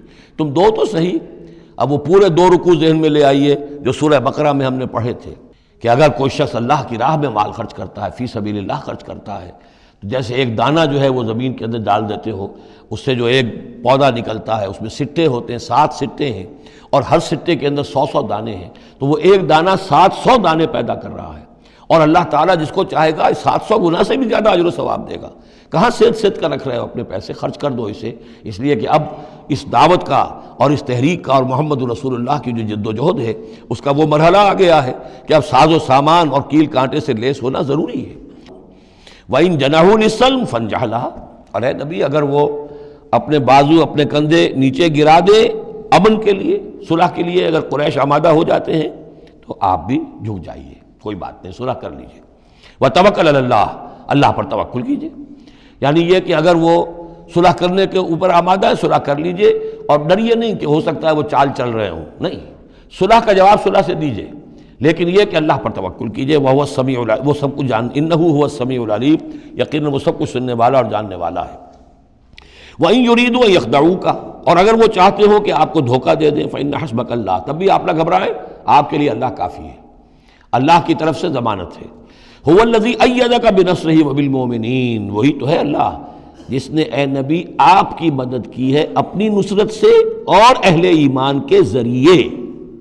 یہ ذرا نوٹ کیجئے، اللہ نے محمد کی مدد کی ہے اہل ایمان کے ذریعے، یعنی اللہ تعالیٰ کا یہ فضل ہوا محمد رسول اللہ صلی اللہ علیہ وسلم پر کہ ایسے صحابہ عطا فرمائے جو مخلص تھے، کہ جہاں آپ کا پسینہ گرا وہاں انہوں نے اپنی خون کی ندیاں بہا دیں۔ حضرت موسیٰ کو ایسے ساتھی میسر نہیں آئے، کیا حال تھا جبکہ ان کو کہا گیا اللہ کی راہ میں جنگ کرو، اور ان کا فضل بنتا وربک فقاتل انا ہاؤنا قاعدون، جاؤ تم جاؤ، ہم بیٹھے ہیں یہاں۔ رب انی لا املک الا نفسی واخی فافرق بیننا وبین القوم الفاسقین۔ یہاں یہ ہوا تھا جب دوسری مرتبہ مقام صفرا پر جب ہوئی ہے جو مشاورت، اور وہ بڑی یوں سمجھیے کہ کانٹے کی مشاورت تھی، وہاں بھی کچھ لوگ زور دے رہے تھے مسلسل کہ چلیے ہمیں چلنا چاہیے پہلے قافلے کی طرف، وہ تو آپ کو سیرت کی کتابوں میں پڑھنا ہوگا، لیکن یہ ہے کہ اس وقت حضور کا منشا یہ تھا، آپ بار بار کہ اچھا آپ اور لوگ مشورہ دیں، اور لوگ بھی مشورہ دیں۔ حضرت مقداد نے کھڑے ہو کر یہی بات کہی رضی اللہ تعالیٰ عنہ، اے نبی آپ ہمیں موسیٰ کے ساتھی نہ سمجھیے جنہوں نے کہہ دیا تھا فَاصْطَبْتَ وَرَبُّكَ فَقَاتِلْ إِنَّا هَاهُنَا قَاعِدُونَ، ہم آپ کے ساتھی ہیں، آپ جو حکم دیں ہم حاضر ہیں۔ حضرت ابوبکر نے تقریر کی، حضرت عمر نے تقریر کی، حضور دیکھ رہے ہیں انصار کا کیا منشا ہے، ان کی کیا رائے ہے۔ پھر کھڑے ہوئے حضرت سعد، انہوں نے کہا ہے کانک تعنینا یا رسول اللہ، اے اللہ کے رسول شاید آپ کا روح سخن ہماری جانب ہے، شاید اس وجہ سے کہ ہمارا جو معاہدہ ہوا تھا بیعت عقبہ ثانیہ میں وہ یہ تھا کہ اگر مدینے پر حملہ ہوگا تو ہم آپ کی حفاظت کریں گے، شاید یہ گمان ہے آپ کا۔ فَإِنَّا آمَنَّا بِكَ وَصَدَّقْنَاكَ، ہم آپ پر ایمان لا چکے، ہم نے آپ کی تصدیق کی، ہم نے آپ کو اللہ کا رسول مانا، اب ہمارے پاس کوئی آپشن نہیں ہے۔ خدا کی قسم اگر آپ اپنا گھوڑا سمندر میں ڈال دیں گے ہم بھی آپ کے پیچھے اپنی سواریاں سمندر میں ڈال دیں گے، اور خدا کی قسم اگر آپ ہمیں کہیں گے ہم اپنی اونٹیوں کو دبلا کر دیں گے برق الغماد تک جا پہنچیں گے، یعنی یمن کا شہر ہے برق الغماد، وہاں تک پہنچ جائیں گے چاہے ہماری اونٹنیاں لاغر ہو جائیں۔ اس کے بعد حضور کا چہرہ کھل اٹھا کہ انصار کی طرف سے بھی ان کے ایک رئیس نے یہ بات کہی ہے، پھر آپ نے کہا چلو اب بدر کی طرف۔ تو یہ اللہ تعالیٰ نے گویا کہ حضور کی مدد کی ہے اہل ایمان سے۔ هو الذی ایدک بنصرہ، ایک تو اللہ کی مدد آئی آسمان سے، فرشتے آئے، اور ایک وبالمؤمنین، اور اہل ایمان کے ذریعے سے آپ کی مدد کی ہے۔ من انصاری الی اللہ، کون ہے میرا مددگار اللہ کی راہ میں۔ وَأَلَّفَ بَيْنَ قُلُوبِهِمْ، اور ان اہل ایمان کے دلوں میں اللہ نے محبت پیدا کر دی۔ لَوْ أَنفَقْتَ مَا فِي الْأَرْضِ جَمِيعًا مَا أَلَّفْتَ بَيْنَ قُلُوبِهِمْ، ارے نبی اگر آپ دولت کے ذریعے سے محبت پیدا کرتے کہ لوگوں کو زیادہ زیادہ ان کے دل کی نرمی کے لیے، تالیف قلب کے لیے جو ہے پیسے دیے جائیں، اگر زمین کی ساری دولت بھی آپ خرچ کر دیتے تو ان میں یہ تالیف، یہ الفت پیدا نہیں ہو سکتی تھی۔ وَلَٰكِنَّ اللَّهَ أَلَّفَ بَيْنَهُمْ، یہ تو اللہ تعالیٰ ہی نے ان کے مابین یہ الفت پیدا کر دی ہے۔ یہ ہم سورہ آل عمران میں بھی پڑھ چکے ہیں کہ تمہارا معاملہ جو ہے اِذْ كُنْتُمْ أَعْدَاءً فَأَلَّفَ بَيْنَ قُلُوبِكُمْ فَأَصْبَحْتُمْ بِنِعْمَتِهِ إِخْوَانًا، آیت نمبر 103 ہے سورہ آل عمران کی۔ وَكُنْتُمْ عَلَىٰ شَفَا حُفْرَةٍ مِّنَ النَّارِ فَأَنقَذَكُم مِّنْهَا كَذَٰلِكَ يُبَيِّنُ اللَّهُ لَكُمْ آيَاتِهِ لَعَلَّكُمْ تَهْتَدُونَ، تم تو تباہی کے آگ کے گڑھے کے کنارے تک پہنچ چکے تھے۔ وَلَٰكِنَّ اللَّهَ أَلَّفَ بَيْنَهُمْ إِنَّهُ عَزِيزٌ حَكِيمٌ، یقیناً وہ زبردست ہے حکمت والا۔ یا ایھا النبی حسبک اللہ ومن اتبعک من المؤمنین، اے نبی آپ کے لیے اللہ کافی ہے اور وہ کہ جو پیروی کر رہے ہیں آپ کی اہل ایمان میں سے۔ ایک ترجمہ تو اس کا یہ ہوگا، یعنی جو اگر اوپر والی آیت کے ساتھ اس کو جوڑے، ایک یہ بھی ہو سکتا ہے اے نبی اللہ کافی ہے آپ کے لیے بھی، اور جو آپ کی پیروی کرنے والے ہیں مسلمان ان کے لیے بھی، ان کے لیے بھی اللہ کفایت کرتا ہے، ان کی مدد کے لیے، ان کو سہارا دینے کے لیے۔ تو یہ ایسی کنسٹرکشن ہے جملے کی کہ دونوں معنی لیے جا سکتے ہیں۔ یا ایھا النبی حرض المؤمنین علی القتال، اب یہ تحریض کا لفظ پھر آ گیا جو سورہ نساء میں ہم پڑھ چکے ہیں۔ وحرض المؤمنین علی القتال، اے نبی شوق دلائیے، ترغیب دلائیے، ابھاریے، ایمان کے جذبات کو ذرا اپیل کیجئے اہل ایمان کے کہ وہ قتال پر آمادہ ہوں۔ یہ میں آپ کو بتا چکا ہوں کہ اعلان عام اس طریقے کا کہ فرض ہے جنگ میں نکلنا، ہر مسلمان کے لیے یہ صرف تبوک میں ہوا سن 9 میں جا کر۔ پورے 9 برس تک قتال فی سبیل اللہ کے لیے تحریص تھی، ترغیب تھی، اور یہ تحریص گاڑی ہو کر تحریض بن گئی، بس لازم نہیں تھا۔ اسی لیے ہم سورہ نساء میں پڑھ چکے ہیں کہ اس کے باوجود جو اس ترغیب کی وجہ سے آگے بڑھے، قتال کے لیے نکلے، ان کے اونچے درجات ہیں، لیکن یہ کہ جن لوگوں کو چونکہ فرض عین نہیں کیا گیا تھا، لہذا اگر کوئی نہیں نکلے تو ان کے اوپر کوئی مواخذہ نہیں۔ لیکن یہ کہ غزوہ تبوک میں نفیر عام تھی کہ ہر صاحب ایمان کا نکلنا ضروری ہے۔ حرض المؤمنین علی القتال ان یکن منکم 20 صابرون، اگر تم میں سے 20 ہوں گے صبر کرنے والے، یغلبوا 200 تو وہ 200 پر غالب آ جائیں گے۔ وَإِن یکن منکم 100، اور اگر ہوں گے تم میں سے 100، یغلبوا 1000، وہ غالب آ جائیں گے 1000 پر، من الذین کفروا، کافروں میں سے، بأنہم قوم لا یفقہون، اس لیے کہ وہ سمجھ نہیں رکھتے۔ سمجھ سے مراد کیا ہے؟ انہیں اپنے موقف کی حقانیت کا یقین نہیں ہے۔ ایک شخص ہے جو جانتا میں حق پر ہوں، میں حق کے لیے لڑ رہا ہوں۔ ایک شخص ہے ڈل مل ہے، ایسے ہی لڑ رہا ہے، مارے باندھے کو لڑ رہا ہے، کسی کے کہے سے آ گیا، مرسینری ہے، تنخواہ یافتہ ہے اس لیے آ گیا۔ اب اس میں زمین و آسمان کا فرق ہوگا۔ تو ان لوگوں کو چونکہ وہ شے حاصل نہیں ہے، لہذا ان کی حالت کیا ہے کہ اگر آپ 10 ہوں گے 100 پر غالب آ جائیں گے۔ لیکن اس کے بعد جو اگلی آیت آ رہی ہے وہ گویا کہ اس کی کچھ عرصے کے بعد یقیناً نازل ہوگی، جو یہاں شامل کر دی گئی۔ الآن خفف اللہ عنکم، اب اللہ نے تم پر سے تخفیف کر دی ہے، وعلم ان فیکم ضعفا، اور اللہ کے علم میں ہے یہ بات کہ تمہارے اندر کچھ کمزوری آ گئی ہے۔ لیکن یہ کمزوری کیسے آئی ہے اس کو سمجھ لینا چاہیے۔ سابقون الاولون، مہاجرین اور انصار کے اندر کوئی کمزوری نہیں آئی معاذ اللہ، ابو بکر اور عمر میں یا سعد بن معاذ میں رضی اللہ تعالیٰ عنہ مجمعین، ان میں کوئی کمزوری نہیں آئی۔ لیکن جو نئے مسلمان آ رہے تھے، جن کی ابھی تربیت نہیں ہوئی تھی، اوسط گر رہا ہے۔ ظاہر بات ہے جو نئے لوگوں کی تعداد بڑھ رہی ہے، جن کی تربیت اتنی نہیں ہوئی ہے، جن کے اندر ایمان ابھی اتنا گہرا نہیں اترا ہے، اتنا راسخ نہیں ہوا ہے، تو اس کے حوالے سے اب فرض کیجئے کہ 1000 کے اندر پہلے تو ایسے ہوتے تھے کچے پکے جو ہیں وہ 20 ہیں، 50 ہیں، 100 ہیں، اب یہ ہے کہ ان کی تعداد بڑھتی جا رہی ہے اگر، تو نتیجہ کیا ہوگا کہ اوسط جو ہے وہ گر جائے گی۔ اس اوسط کے اعتبار سے اب تمہارے اندر کچھ کمزوری آ گئی ہے۔ فَإِن يَكُن مِّنكُم 100 صَابِرَةٌ يَغْلِبُوا 200، اب بھی یہ ہے کہ اگر تمہارے اندر 100 ہوں گے کہ جو صبر کرنے والے ہوں گے وہ 200 پر غالب آ جائیں گے۔ وَإِن يَكُن مِّنكُمْ 1000، اور اگر تم میں سے 1000 ہوں گے، يَغْلِبُوا 2000 بِإِذْنِ اللَّهِ، تو وہ 2000 پر غالب آ جائیں گے اللہ کے اذن سے۔ وَاللَّهُ مَعَ الصَّابِرِينَ، اور یقیناً اللہ صبر کرنے والوں کے ساتھ ہے۔ مَا كَانَ لِنَبِيٍّ أَن يَكُونَ لَهُ أَسْرَىٰ، اب یہ ایک اور بہت نازک معاملہ ہوا جو غزوہ بدر کے بعد، کہ وہ جو 70 قیدی پکڑے گئے ان کا کیا کیا جائے۔ جو قریش کے 70 قیدی، اب اس کی ایک شکل تو یہ تھی، مشاورت کی حضور نے، حضرت ابو بکر کی ایک رائے تھی، حضور کی اپنی رائے بھی وہی تھی، اس لیے کہ جو مزاج حضور کا تھا، آپ شفیق، نرم، رؤوف، رقیق القلب، یہی معاملہ حضرت ابو بکر کا تھا۔ حضرت عمر تھے سخت، اشدہم فی امر اللہ عمر، حضرت عمر کی یہ رائے تھی کہ ان سب کو قتل کر دینا چاہیے، اگر ہم نے فدیہ لے کر یا معاف کر دیا، ویسے ہی چھوڑ دیا، یہ پھر دوبارہ آئیں گے، کفر کو تقویت حاصل ہوگی۔ تو اس کو تو جب تک کہ کفر کی کمر ٹوٹ نہ جائے، یہ سانپ جو ہے جب تک کہ پوری طرح کچلا نہ جائے، اس وقت تک جو ہے ہمیں کوئی نرمی نہیں کرنی چاہیے، بلکہ وہ اس حد تک تھے کہ ہم میں سے یہ جو قیدی آئے ہیں جو ان کے قریب ترین عزیز ہوں، بس مہاجرین کے اندر وہ لوگ موجود تھے، قریش کے جو لوگ پکڑے گئے ہیں، تو مہاجر جو تھے یہاں صحابہ کرام وہ بھی تو قرشی تھے، تو اپنے قریب ترین عزیزوں کو اپنے ہاتھ سے قتل کریں، یہ حضرت عمر کی رائے تھی۔ حضور صلی اللہ علیہ وسلم کی رائے اور حضرت ابو بکر کی رائے بھی یہ تھی کہ نہیں، نرمی کی جائے، فدیہ لے کر چھوڑ دیا جائے۔ فیصلہ ہو گیا، اس پر عمل ہو گیا، لیکن پھر جو یہ آیت اتری ہے یہ پھر بہت سخت ہے، اس میں اس فیصلے کو غلط قرار دیا گیا، اگرچہ فیصلہ ہو گیا ٹھیک ہے، لیکن یہ کہ اس کے اوپر گرفت ہوئی ہے کہ یہ نہیں ہونا چاہیے تھا۔ یہ مضمون بنیادی طور پر یہ سورہ محمد میں آئے گا صلی اللہ علیہ وسلم، اور وہاں تفصیل کے ساتھ اس کی پوری بات آ چکی ہے، اور چونکہ سورہ محمد سورہ بقرہ سے بھی پہلے نازل ہو چکی تھی، سورۃ القتال، اس حوالے سے یہ بات جو ہے بہت اہم ہے کہ اس میں یہ قاعدہ قانون آ چکا تھا، اس کے باوجود اس بات کا ہو جانا یہ گویا کہ ایک طرح سے ایک کوتاہی ہوئی ہے، وقتی طور پر نظر انداز ہو گیا اللہ تعالیٰ کا مستقل حکم۔ ما کان لنبی ان یکون لہ اسریٰ، کسی نبی کے لیے یہ جائز نہیں ہے کہ اس کے پاس قیدی ہوں، حتی یسخن فی الارض، جب تک کہ زمین کے اندر خوب خونریزی نہ ہو لے، یعنی باطل کی کمر نہ توڑی جا چکی ہو اس وقت تک قیدی رکھنا۔ قیدی رکھنے کا مطلب یہ کہ وہ زندہ رہیں گے، آج نہیں تو کل انہیں چھوڑنا پڑے گا، آپ چھوڑیں گے ان کو، وہ پھر کفر کی تقویت کا باعث بنیں گے۔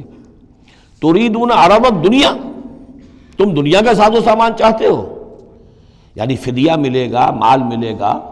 اب یہ ظاہر بات ہے کہ نہ حضور کی یہ نیت ہو سکتی تھی معاذ اللہ، اور نہ حضرت ابو بکر کی، لیکن اللہ تعالیٰ کا معاملہ ہے، جب وہ اپنے نبیوں کے اوپر بھی کبھی گرفت کرتا ہے تو بظاہر الفاظ بڑے سخت ہوتے ہیں، بظاہر بڑے سخت ہوتے ہیں، تو اس کے اندر وہ سختی موجود ہے۔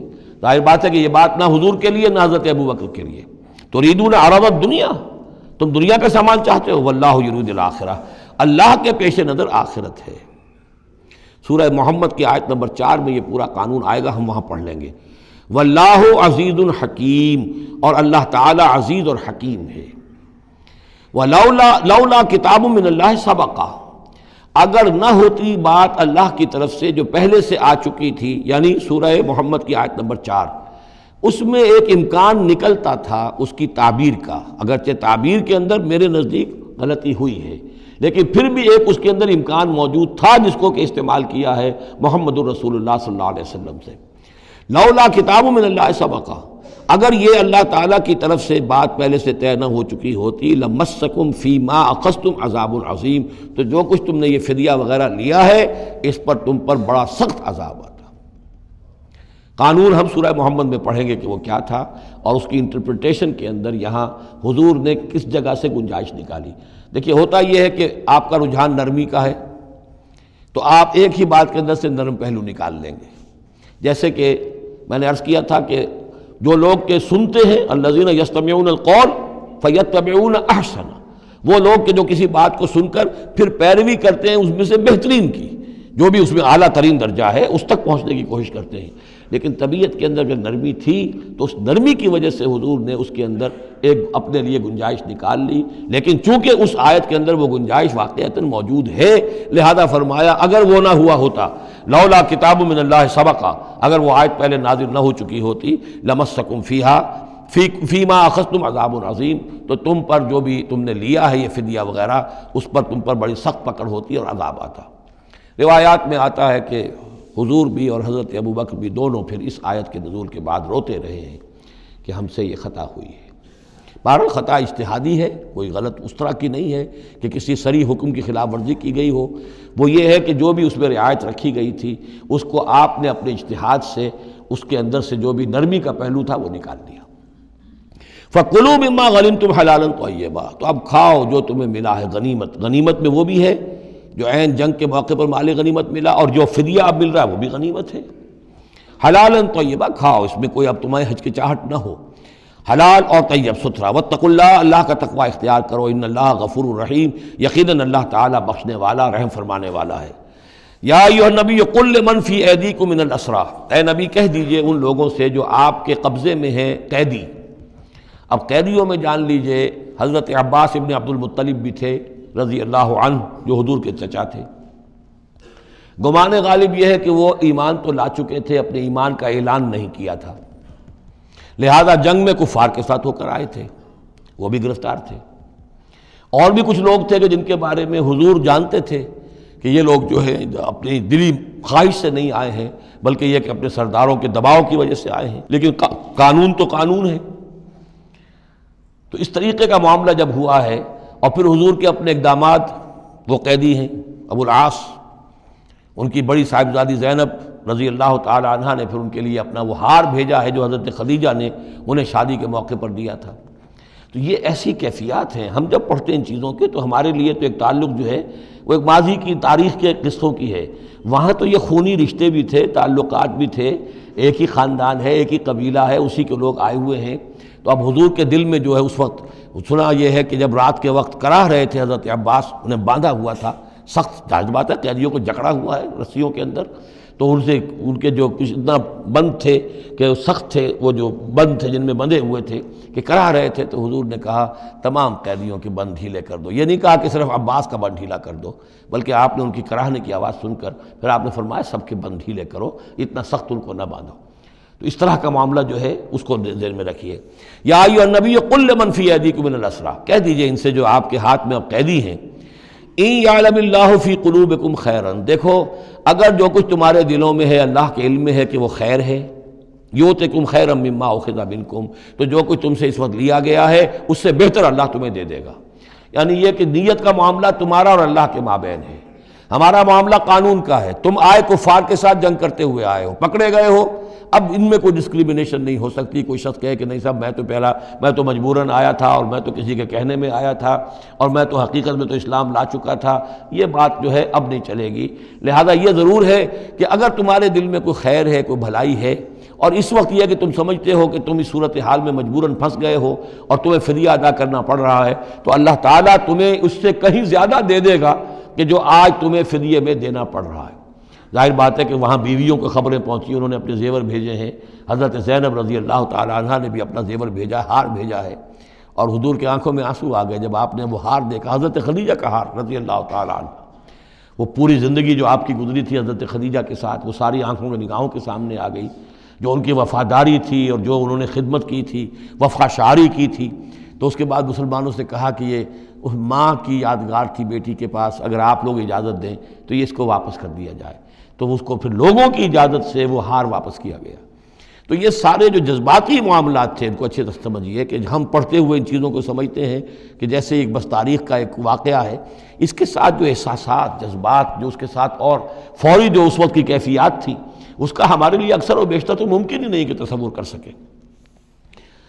یا ایھا النبی قل لمن فی ایدیکم من الاسریٰ، اے نبی کہہ دیجئے ان لوگوں سے جو آپ لوگوں کے قبضے میں ہیں اس وقت، ان قیدیوں میں سے، ان یعلم اللہ فی قلوبکم خیرا، اگر اللہ کے علم میں ہے کہ تمہارے دل میں خیر ہے، یؤتکم خیرا مما اخذ منکم، تو جو کچھ تم سے لیا گیا ہے اللہ اس سے بہتر تمہیں دے دے گا، ویغفر لکم، اور تمہیں بخش دے گا، واللہ غفور الرحیم، اور اللہ غفور الرحیم ہے۔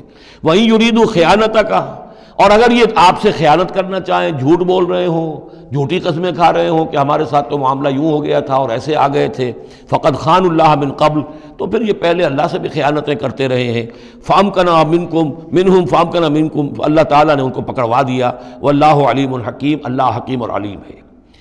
اب یہ یوں سمجھیے کہ کنکلوڈنگ آیات ہے سورہ مبارکہ کی، ان الذین آمنوا وہاجروا وجاہدوا باموالہم وانفسہم فی سبیل اللہ والذین آووا ونصروا اولئک بعضهم اولیاء بعض، یقیناً وہ لوگ جو ایمان لائے اور جنہوں نے ہجرت کی اور جہاد کیا اپنے اموال اور جانوں کے ساتھ اللہ کی راہ میں، اور وہ لوگ جنہوں نے انہیں پناہ دی اور ان کی مدد کی، اولئک بعضهم اولیاء بعض، یہ وہ لوگ ہیں کہ جو ایک دوسرے کے ساتھی ہیں، رفیق ہیں۔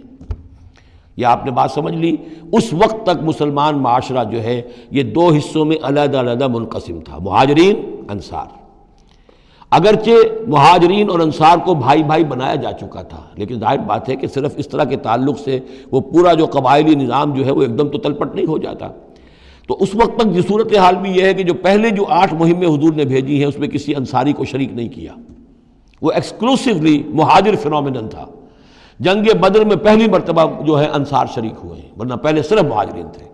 لہذا وہ پہلی آیت جو ہے ان الذین آمنوا، وہ لوگ جو ایمان لائے، وہاجروا، انہوں نے مکے سے ہجرت کی، مدینے آ گئے، وجاہدوا باموالہم وانفسہم فی سبیل اللہ، اور انصار مدینہ تو اب جہاد میں شریک ہوئے ہیں، یہ 1.5 سال سے اس جہاد میں پہلے سے چلے آ رہے ہیں کہ پوری 8 مہمیں جو پہلے کی ہیں وہ ایکسکلوسیو جو ہیں وہ صرف مہاجرین نے کی ہیں۔ وجاہدوا باموالہم وانفسہم فی سبیل اللہ، یہ ایک طبقہ ہو گیا، ایک جماعت ہو گئی۔ والذین آووا، اور انصار کی شان کیا ہے؟ انہوں نے انہیں جگہ دی، پناہ دی، اپنے گھر تقسیم کر دیے، اپنی دکانیں تقسیم کر دیں، اور اس طریقے سے مسلمانوں کے لیے اپنے دلوں میں بھی اور اپنے گھروں میں بھی پوری جگہ پیدا کی۔ اولئک بعضهم اولیاء بعض، انہوں نے مدد بھی کی، یہ سب ایک دوسرے کے ساتھی ہیں۔ والذین آمنوا ولم یہاجروا، اور وہ لوگ کہ جو ایمان لائے لیکن ہجرت نہیں کی، ما لکم من ولایتہم من شیء، تمہارا ان کے ساتھ اب کوئی تعلق نہیں۔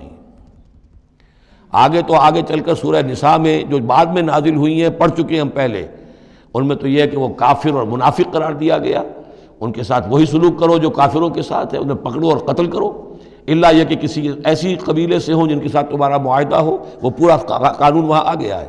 لیکن یہاں بھی پہلی بات بتا دی گئی، اب کوئی ولایت باہمی تمہاری ان کے ساتھ نہیں ہے۔ یعنی فرض کیجئے کوئی شخص کہتا ہے میں تو ایمان لا چکا تھا، مجبوراً آئے تھے لیکن ہجرت کیوں نہیں کی؟ جب ہجرت نہیں کی تو اب تمہارا شمار ہوگا انہی لوگوں کے ساتھ جن کے ساتھ تم جنگ کر کے آئے ہو۔ تم یہ نہیں کہہ سکتے کہ میرا تعلق جو ہے اہل ایمان سے شمار کیا جانا چاہیے۔ والذین آمنوا ولم یہاجروا ما لکم من ولایتہم من شیء، تو کوئی تمہاری ان سے رفاقت نہیں ہے، کوئی تعلق نہیں ہے، کوئی عہد نہیں ہے، کوئی قول و قرار نہیں ہے۔ یہ آیت بھی معلوم ہوتا ہے کہ انہی جو اسیر تھے غزوہ بدر کے، انہی کی طرف اصل میں روح سخن ہے۔ حتیٰ یہاجروا، جب تک کہ وہ ہجرت نہ کریں۔ ہاں اب واپس جائیں، فدیہ دے کر جائیں، پھر ہجرت کر کے آ جائیں تو ٹھیک ہے، پھر وہ مسلمانوں میں سے ہوں گے، تمہارے بھائی ہوں گے، تمہارے حمایتی ہوں گے اور تم ان کی حمایت کرو گے۔ وَإِنِ اسْتَنصَرُوكُمْ فِي الدِّينِ، اور وہ لوگ کہ جو ایمان تو لائے لیکن ہجرت نہیں کی، اپنے اپنے قبیلوں میں رہے یا مکے میں رہے، اگر وہ تم سے مدد مانگے دین میں، فَعَلَيْكُمُ النَّصْرُ، تو اے مسلمانوں تم پر واجب ہے ان کی مدد کرنا۔ إِلَّا عَلَىٰ قَوْمٍ بَيْنَكُمْ وَبَيْنَهُمْ مِيثَاقٌ، سوائے اس کے کہ وہ کسی ایسی قوم سے تعلق رکھتے ہوں کہ جن کے تمہارے درمیان کوئی معاہدہ ہے۔ اگر کوئی قبیلہ ہے کہ جس کے ساتھ حضور نے معاہدہ کیا ہوا ہے صلح کا، اور وہاں کوئی مسلمان ہے اور وہ ہجرت تو کر نہیں رہا، وہاں سے وہ مدد کی درخواست کرتا ہے کہ میری مدد کی جائے، تو اس کے خلاف اس کی مدد نہیں کی جائے گی، اس لیے کہ قوم کے ساتھ معاہدہ ہے۔ واللہ بما تعملون بصیر، اور جو کچھ تم کر رہے ہو اللہ اسے دیکھ رہا ہے۔ والذین کفروا بعضهم اولیاء بعض، اور وہ لوگ جنہوں نے کفر کیا وہ ایک دوسرے کے ساتھی ہیں، ایک دوسرے کے حمایتی ہیں، ایک دوسرے کے پشت پناہ ہیں۔ عرب قبائلی معاشرے کے اندر یہ جو ولایت کا معاملہ ہوتا تھا، اس میں پھر یہ ذمہ داریاں بھی آتی تھیں۔ کسی کے اوپر تاوان پڑ گیا ہے تو جو اس کے ولی ہیں، جو اس کے حلیف ہیں، ان کو بھی تاوان میں سے حصہ پھر دینا پڑتا تھا۔ کوئی قیدی ہو گیا ہے، اسے کوئی فدیہ دینا ہے، تو جو اس کے حلیف ہیں، جب اس کے گھر والے بھی وہ فدیے کے لیے رقم جمع کریں گے تو وہ حلیف بھی اس کے اندر اپنا حصہ ڈالیں گے۔ تو یہ تو معاشرے کے اندر جو قبائلی معاشرہ ہوتا ہے یہ چیزیں ہوتی ہیں۔ تو یہاں فرما دیا گیا جو کافر ہیں وہ ایک دوسرے کے حلیف ہیں، جو اہل ایمان ہیں وہ ایک دوسرے کے حلیف ہیں، لیکن اہل ایمان میں سے جو ہجرت نہیں کرتے وہ اہل ایمان کے حلیف نہیں ہیں، بلکہ وہ تو انہی کافروں کے ساتھ شمار ہوگا ان کا جن کے ہاں وہ رہ رہے ہیں۔ البتہ یہ کہ اگر وہ مدد طلب کریں تمہیں مدد کرنی ہوگی، بشرطے کہ ان کے قبیلے سے تمہارا کوئی معاہدہ نہ ہو۔ الا تفعلوہ، اگر تم ان چیزوں کی پابندی نہ کرو۔ ایک مسلمان ہے، وہاں سے اس نے خط لکھ دیا ہے کہ مجھے یہاں ستایا جا رہا ہے، حالانکہ اس قبیلے سے آپ کا معاہدہ اور آپ چڑھ دوڑے اس قبیلے کے اوپر، تو یہ معاملہ نہیں چلے گا دنیا کے اندر۔ ہر چیز کا ایک قاعدہ ہے، قانون ہے، اسے وہاں سے ہجرت کرنی چاہیے، یا ہجرت نہیں کر رہا ہے تو تکلیف جھیلنی چاہیے، برداشت کرنی چاہیے۔ مسلمان مدد نہیں کر سکتے چونکہ اس کے قبیلے سے مسلمانوں کا معاہدہ ہے۔ الا تفعلوہ، اگر یہ قواعد و ضوابط پیش نظر نہیں رکھو گے، ان کی پابندی نہیں کرو گے، تکن فتنۃ، تو پھر تو یہ ہے کہ فساد برپا ہو جائے گا، فتنہ پھیلے گا، فی الارض و فساد کبیر، اور بہت بڑی جو ہے بدامنی ہو جائے گی۔ اب وہ آیت آگئی جس کا میں نے ذکر کیا تھا، والذین آمنوا وہاجروا وجاہدوا فی سبیل اللہ والذین آووا ونصروا اولئک ھم المؤمنون حقا۔ اب ان دو طبقات کو جمع کر دیا گیا، والذین آمنوا وہاجروا وجاہدوا فی سبیل اللہ والذین آووا ونصروا۔ ویسے یہ کہ وہ لوگ جو ایمان لائے اور جنہوں نے ہجرت کی اور جنہوں نے جہاد کیا اللہ کی راہ میں، یعنی یہ مہاجرین، والذین آووا، اور وہ انصار مدینہ جنہوں نے انہیں پناہ دی، انہیں جگہ دی، انہیں اکوموڈیٹ کیا، والذین آووا ونصروا، اور نصرت کی، اولئک ھم المؤمنون حقا لہم مغفرۃ ورزق کریم، ان کے لیے مغفرت ہے اور رزق کریم ہے۔ تو مومن حقیقی کی تعریف یہاں پر جو آئی ہے دو حصوں میں بٹ کر، وہ میں چاہتا ہوں کہ پھر اچھی طریقے سے آپ سمجھ لیں، انتہائی اہم بات ہے یہ۔ ایک مسلمان کے لیے بنی الاسلام علی خمس، 5 چیزیں ہیں، کلمہ شہادت، نماز، روزہ، حج، زکوٰۃ۔ لیکن حقیقی مومن ہونے کے لیے 2 چیزیں اور بڑھیں گی، صرف شہادت نہیں، یقین قلبی، اور نماز، روزہ، حج، زکوٰۃ کے ساتھ جہاد فی سبیل اللہ۔ گویا کہ 7 چیزیں ہوں گی، 7 شرطیں پوری ہوں گی تو ایک شخص بندہ مومن کہلائے گا۔ یہ تعریف ہے کہ جو سورہ الحجرات کی آیت نمبر 14-15 میں آئی، وہاں پہلے فرمایا قالت الاعراب آمنا قل لم تؤمنوا ولکن قولوا اسلمنا ولما يدخل الايمان في قلوبكم۔ یہ بدو کہہ رہے ہیں ہم ایمان لے آئے، اے نبی ان سے کہہ دیجئے تم ایمان نہیں لائے ہو، بلکہ یوں کہو کہ ہم مسلمان ہو گئے، ہم نے اطاعت قبول کر لی ہے، ابھی تک ایمان تمہارے دلوں میں داخل نہیں ہوا۔ اب اگلی آیت میں پھر اسی سیاق کے اندر اگلی آیت میں مومن کون ہے؟ انما المؤمنون الذین آمنوا باللہ ورسولہ ثم لم یرتابوا۔ مومن تو وہ ہیں جو ایمان لائیں اللہ پر، اس کے رسول پر، پھر شک نہ باقی رہے، یقین بن جائے۔ اور دوسرے وجاہدوا باموالہم وانفسہم فی سبیل اللہ، اور وہ جہاد کریں اللہ کی راہ میں اپنی جانوں اور مالوں کے ساتھ، اولئک ھم الصادقون، صرف وہ سچے ہیں۔ اس کو میں نے پرکار سے تشبیہ دی تھی۔ اب اگر وہ دل میں یقین ہے تو اس کی کیا کیفیات پیدا ہو جائیں گی؟ دلی یقین کی کیفیات وہ شروع میں آ گئی ہیں۔ انما المؤمنون الذین اذا ذکر اللہ وجلت قلوبہم، اہل ایمان تو وہ ہیں حقیقت میں کہ جب اللہ کی یاد کرتے ہیں، اللہ کا ذکر ہوتا ہے، ان کے دل لرز اٹھتے ہیں۔ وَإِذَا تُلِيَتْ عَلَيْهِمْ آيَاتُهُ زَادَتْهُمْ ایمانا، جب ان کو اللہ کی آیات پڑھ کر سنائی جاتی ہیں ان کے ایمان میں اضافہ ہوتا ہے۔ وَعَلَىٰ رَبِّهِمْ يَتَوَكَّلُونَ، ان کا توکل، ان کا بھروسہ کل کا کل اللہ کی ذات پر ہے۔ الَّذِينَ يُقِيمُونَ الصَّلَاةَ وَمِمَّا رَزَقْنَاهُمْ يُنْفِقُونَ، اور وہ لوگ جو نماز قائم کرتے ہیں اور انفاق کرتے ہیں اللہ کی راہ میں اس میں سے جو ہم نے دیا۔ أُولَٰئِكَ هُمُ الْمُؤْمِنُونَ حَقًّا، یہ ہے سچے مومن، پکے مومن۔ لیکن یہ مومن کی شخصیت کی تصویر کا ایک رخ ہے۔ بدقسمتی سے ہمارے ہاں یہ دو رخ علیحدہ ہو گئے ہیں۔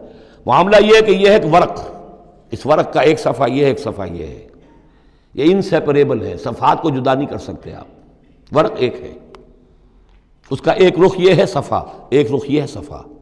مومن کی شخصیت کا ایک صفحہ، اس کی تصویر کا ایک رخ یہ ہے، دل میں یقین ہے، اللہ کی یاد کرتا ہے، دل لرزتا ہے، آیات قرآنی پڑھتا ہے یا سنتا ہے، دل میں ایمان بڑھتا ہے، ہر معاملے میں توکل، اس کا بھروسہ اللہ کی ذات پر ہے، نماز قائم کیے ہوئے ہے، زکوٰۃ ادا کرتا ہے، اللہ کی راہ میں خرچ کرتا ہے۔ یہ شخصیت کا ایک رخ ہو گیا، اولئک ھم المؤمنون حقا۔ لیکن یہ ایک رخ ہے، اور دوسرا رخ کیا ہے؟ والذین آمنوا وہاجروا وجاہدوا فی سبیل اللہ والذین آووا ونصروا اولئک ھم المؤمنون حقا۔ اور وہ لوگ جو ایمان لائے، جنہوں نے ہجرت کی، جنہوں نے جہاد کیا اللہ کی راہ میں، اور وہ لوگ جنہوں نے انہیں جگہ دی، پناہ دی اور ان کی مدد کی، یہ ہے مومن سچے۔ تو تصویر کے ان دونوں رخوں کو جوڑیے، یہ ہے اصل میں جو آج کی ضرورت ہے۔ صحابہ کرام کی شخصیتوں میں یہ دونوں رخ تھے۔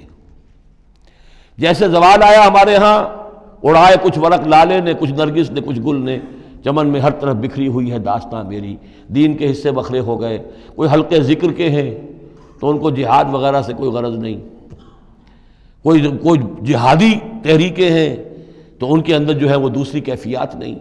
اس طرح کے معاملات جو ہے تقسیم ہو چکے ہیں۔ جب تک کہ یہ مکمل شخصیتیں وجود میں نہیں آئیں گی، یہ ظاہر بات ہے صحابہ کی کمیت کے اعتبار سے تو وہاں تک نہیں پہنچ سکتے، لیکن ان کا عکس تو ہو، اس طرح کی کیفیت متوازن طریقے پر۔ اگر 25% ادھر ہے 25% ادھر بھی ہو، 10% ادھر ہے 10% ادھر بھی ہو، لیکن ایک ہی طرف 70% ہو جائے، دوسری طرف 0 ہو، وہ معاملہ گڑبڑ ہے۔ یہ دونوں جو رخ ہے شخصیت کے، ان کو جمع کرنے کی ضرورت ہے۔ اولئک ھم المؤمنون حقا لہم مغفرۃ ورزق کریم، ان کے لیے مغفرت ہے اور رزق کریم ہے۔ اللہم ربنا اجعلنا منہم، اللہم ربنا اجعلنا منہم والذین آمنوا من بعد وہاجروا وجاہدوا، اور جو لوگ بعد میں ایمان لائے یا لائیں گے اور ہجرت کریں، جہاد کریں، وجاہدوا معکم، تمہارے ساتھ ہو کر جہاد کریں، فاولئک منکم، تو اے مسلمانوں وہ تم ہی میں سے ہیں، تمہاری جماعت، تمہاری امت حزب اللہ کے حصے ہوں گے۔ وَأُولُو الْأَرْحَامِ بَعْضُهُمْ أَوْلَىٰ بِبَعْضٍ فِي کتاب اللہ، البتہ اللہ کا جو قانون ہے، جو شریعت ہے، مثلا جو وراثت کا معاملہ ہے، اس کا تعلق جو اولو الارحام کے ساتھ ہے۔ یہ جو بھائی چارہ تھا اس کے بنا پر وراثت نہیں ہے، وراثت ہوگی وہی جو رحمی رشتے ہیں جن کے بنا پر کہ وراثت کا قانون بنا دیا گیا۔ اولو الارحام بعضهم اولیٰ ببعض فی کتاب اللہ، اللہ کی شریعت کے ضابطے کے قانون میں بہرحال جو رحمی رشتے ہیں وہ یقیناً مقدم ہیں۔ ان اللہ بکل شیء علیم، یقیناً اللہ تعالی ہر چیز کا علم رکھتا ہے۔ بارک اللہ لی ولکم فی القرآن العظیم ونفعنی وإیاکم بالآیات والذکر الحکیم۔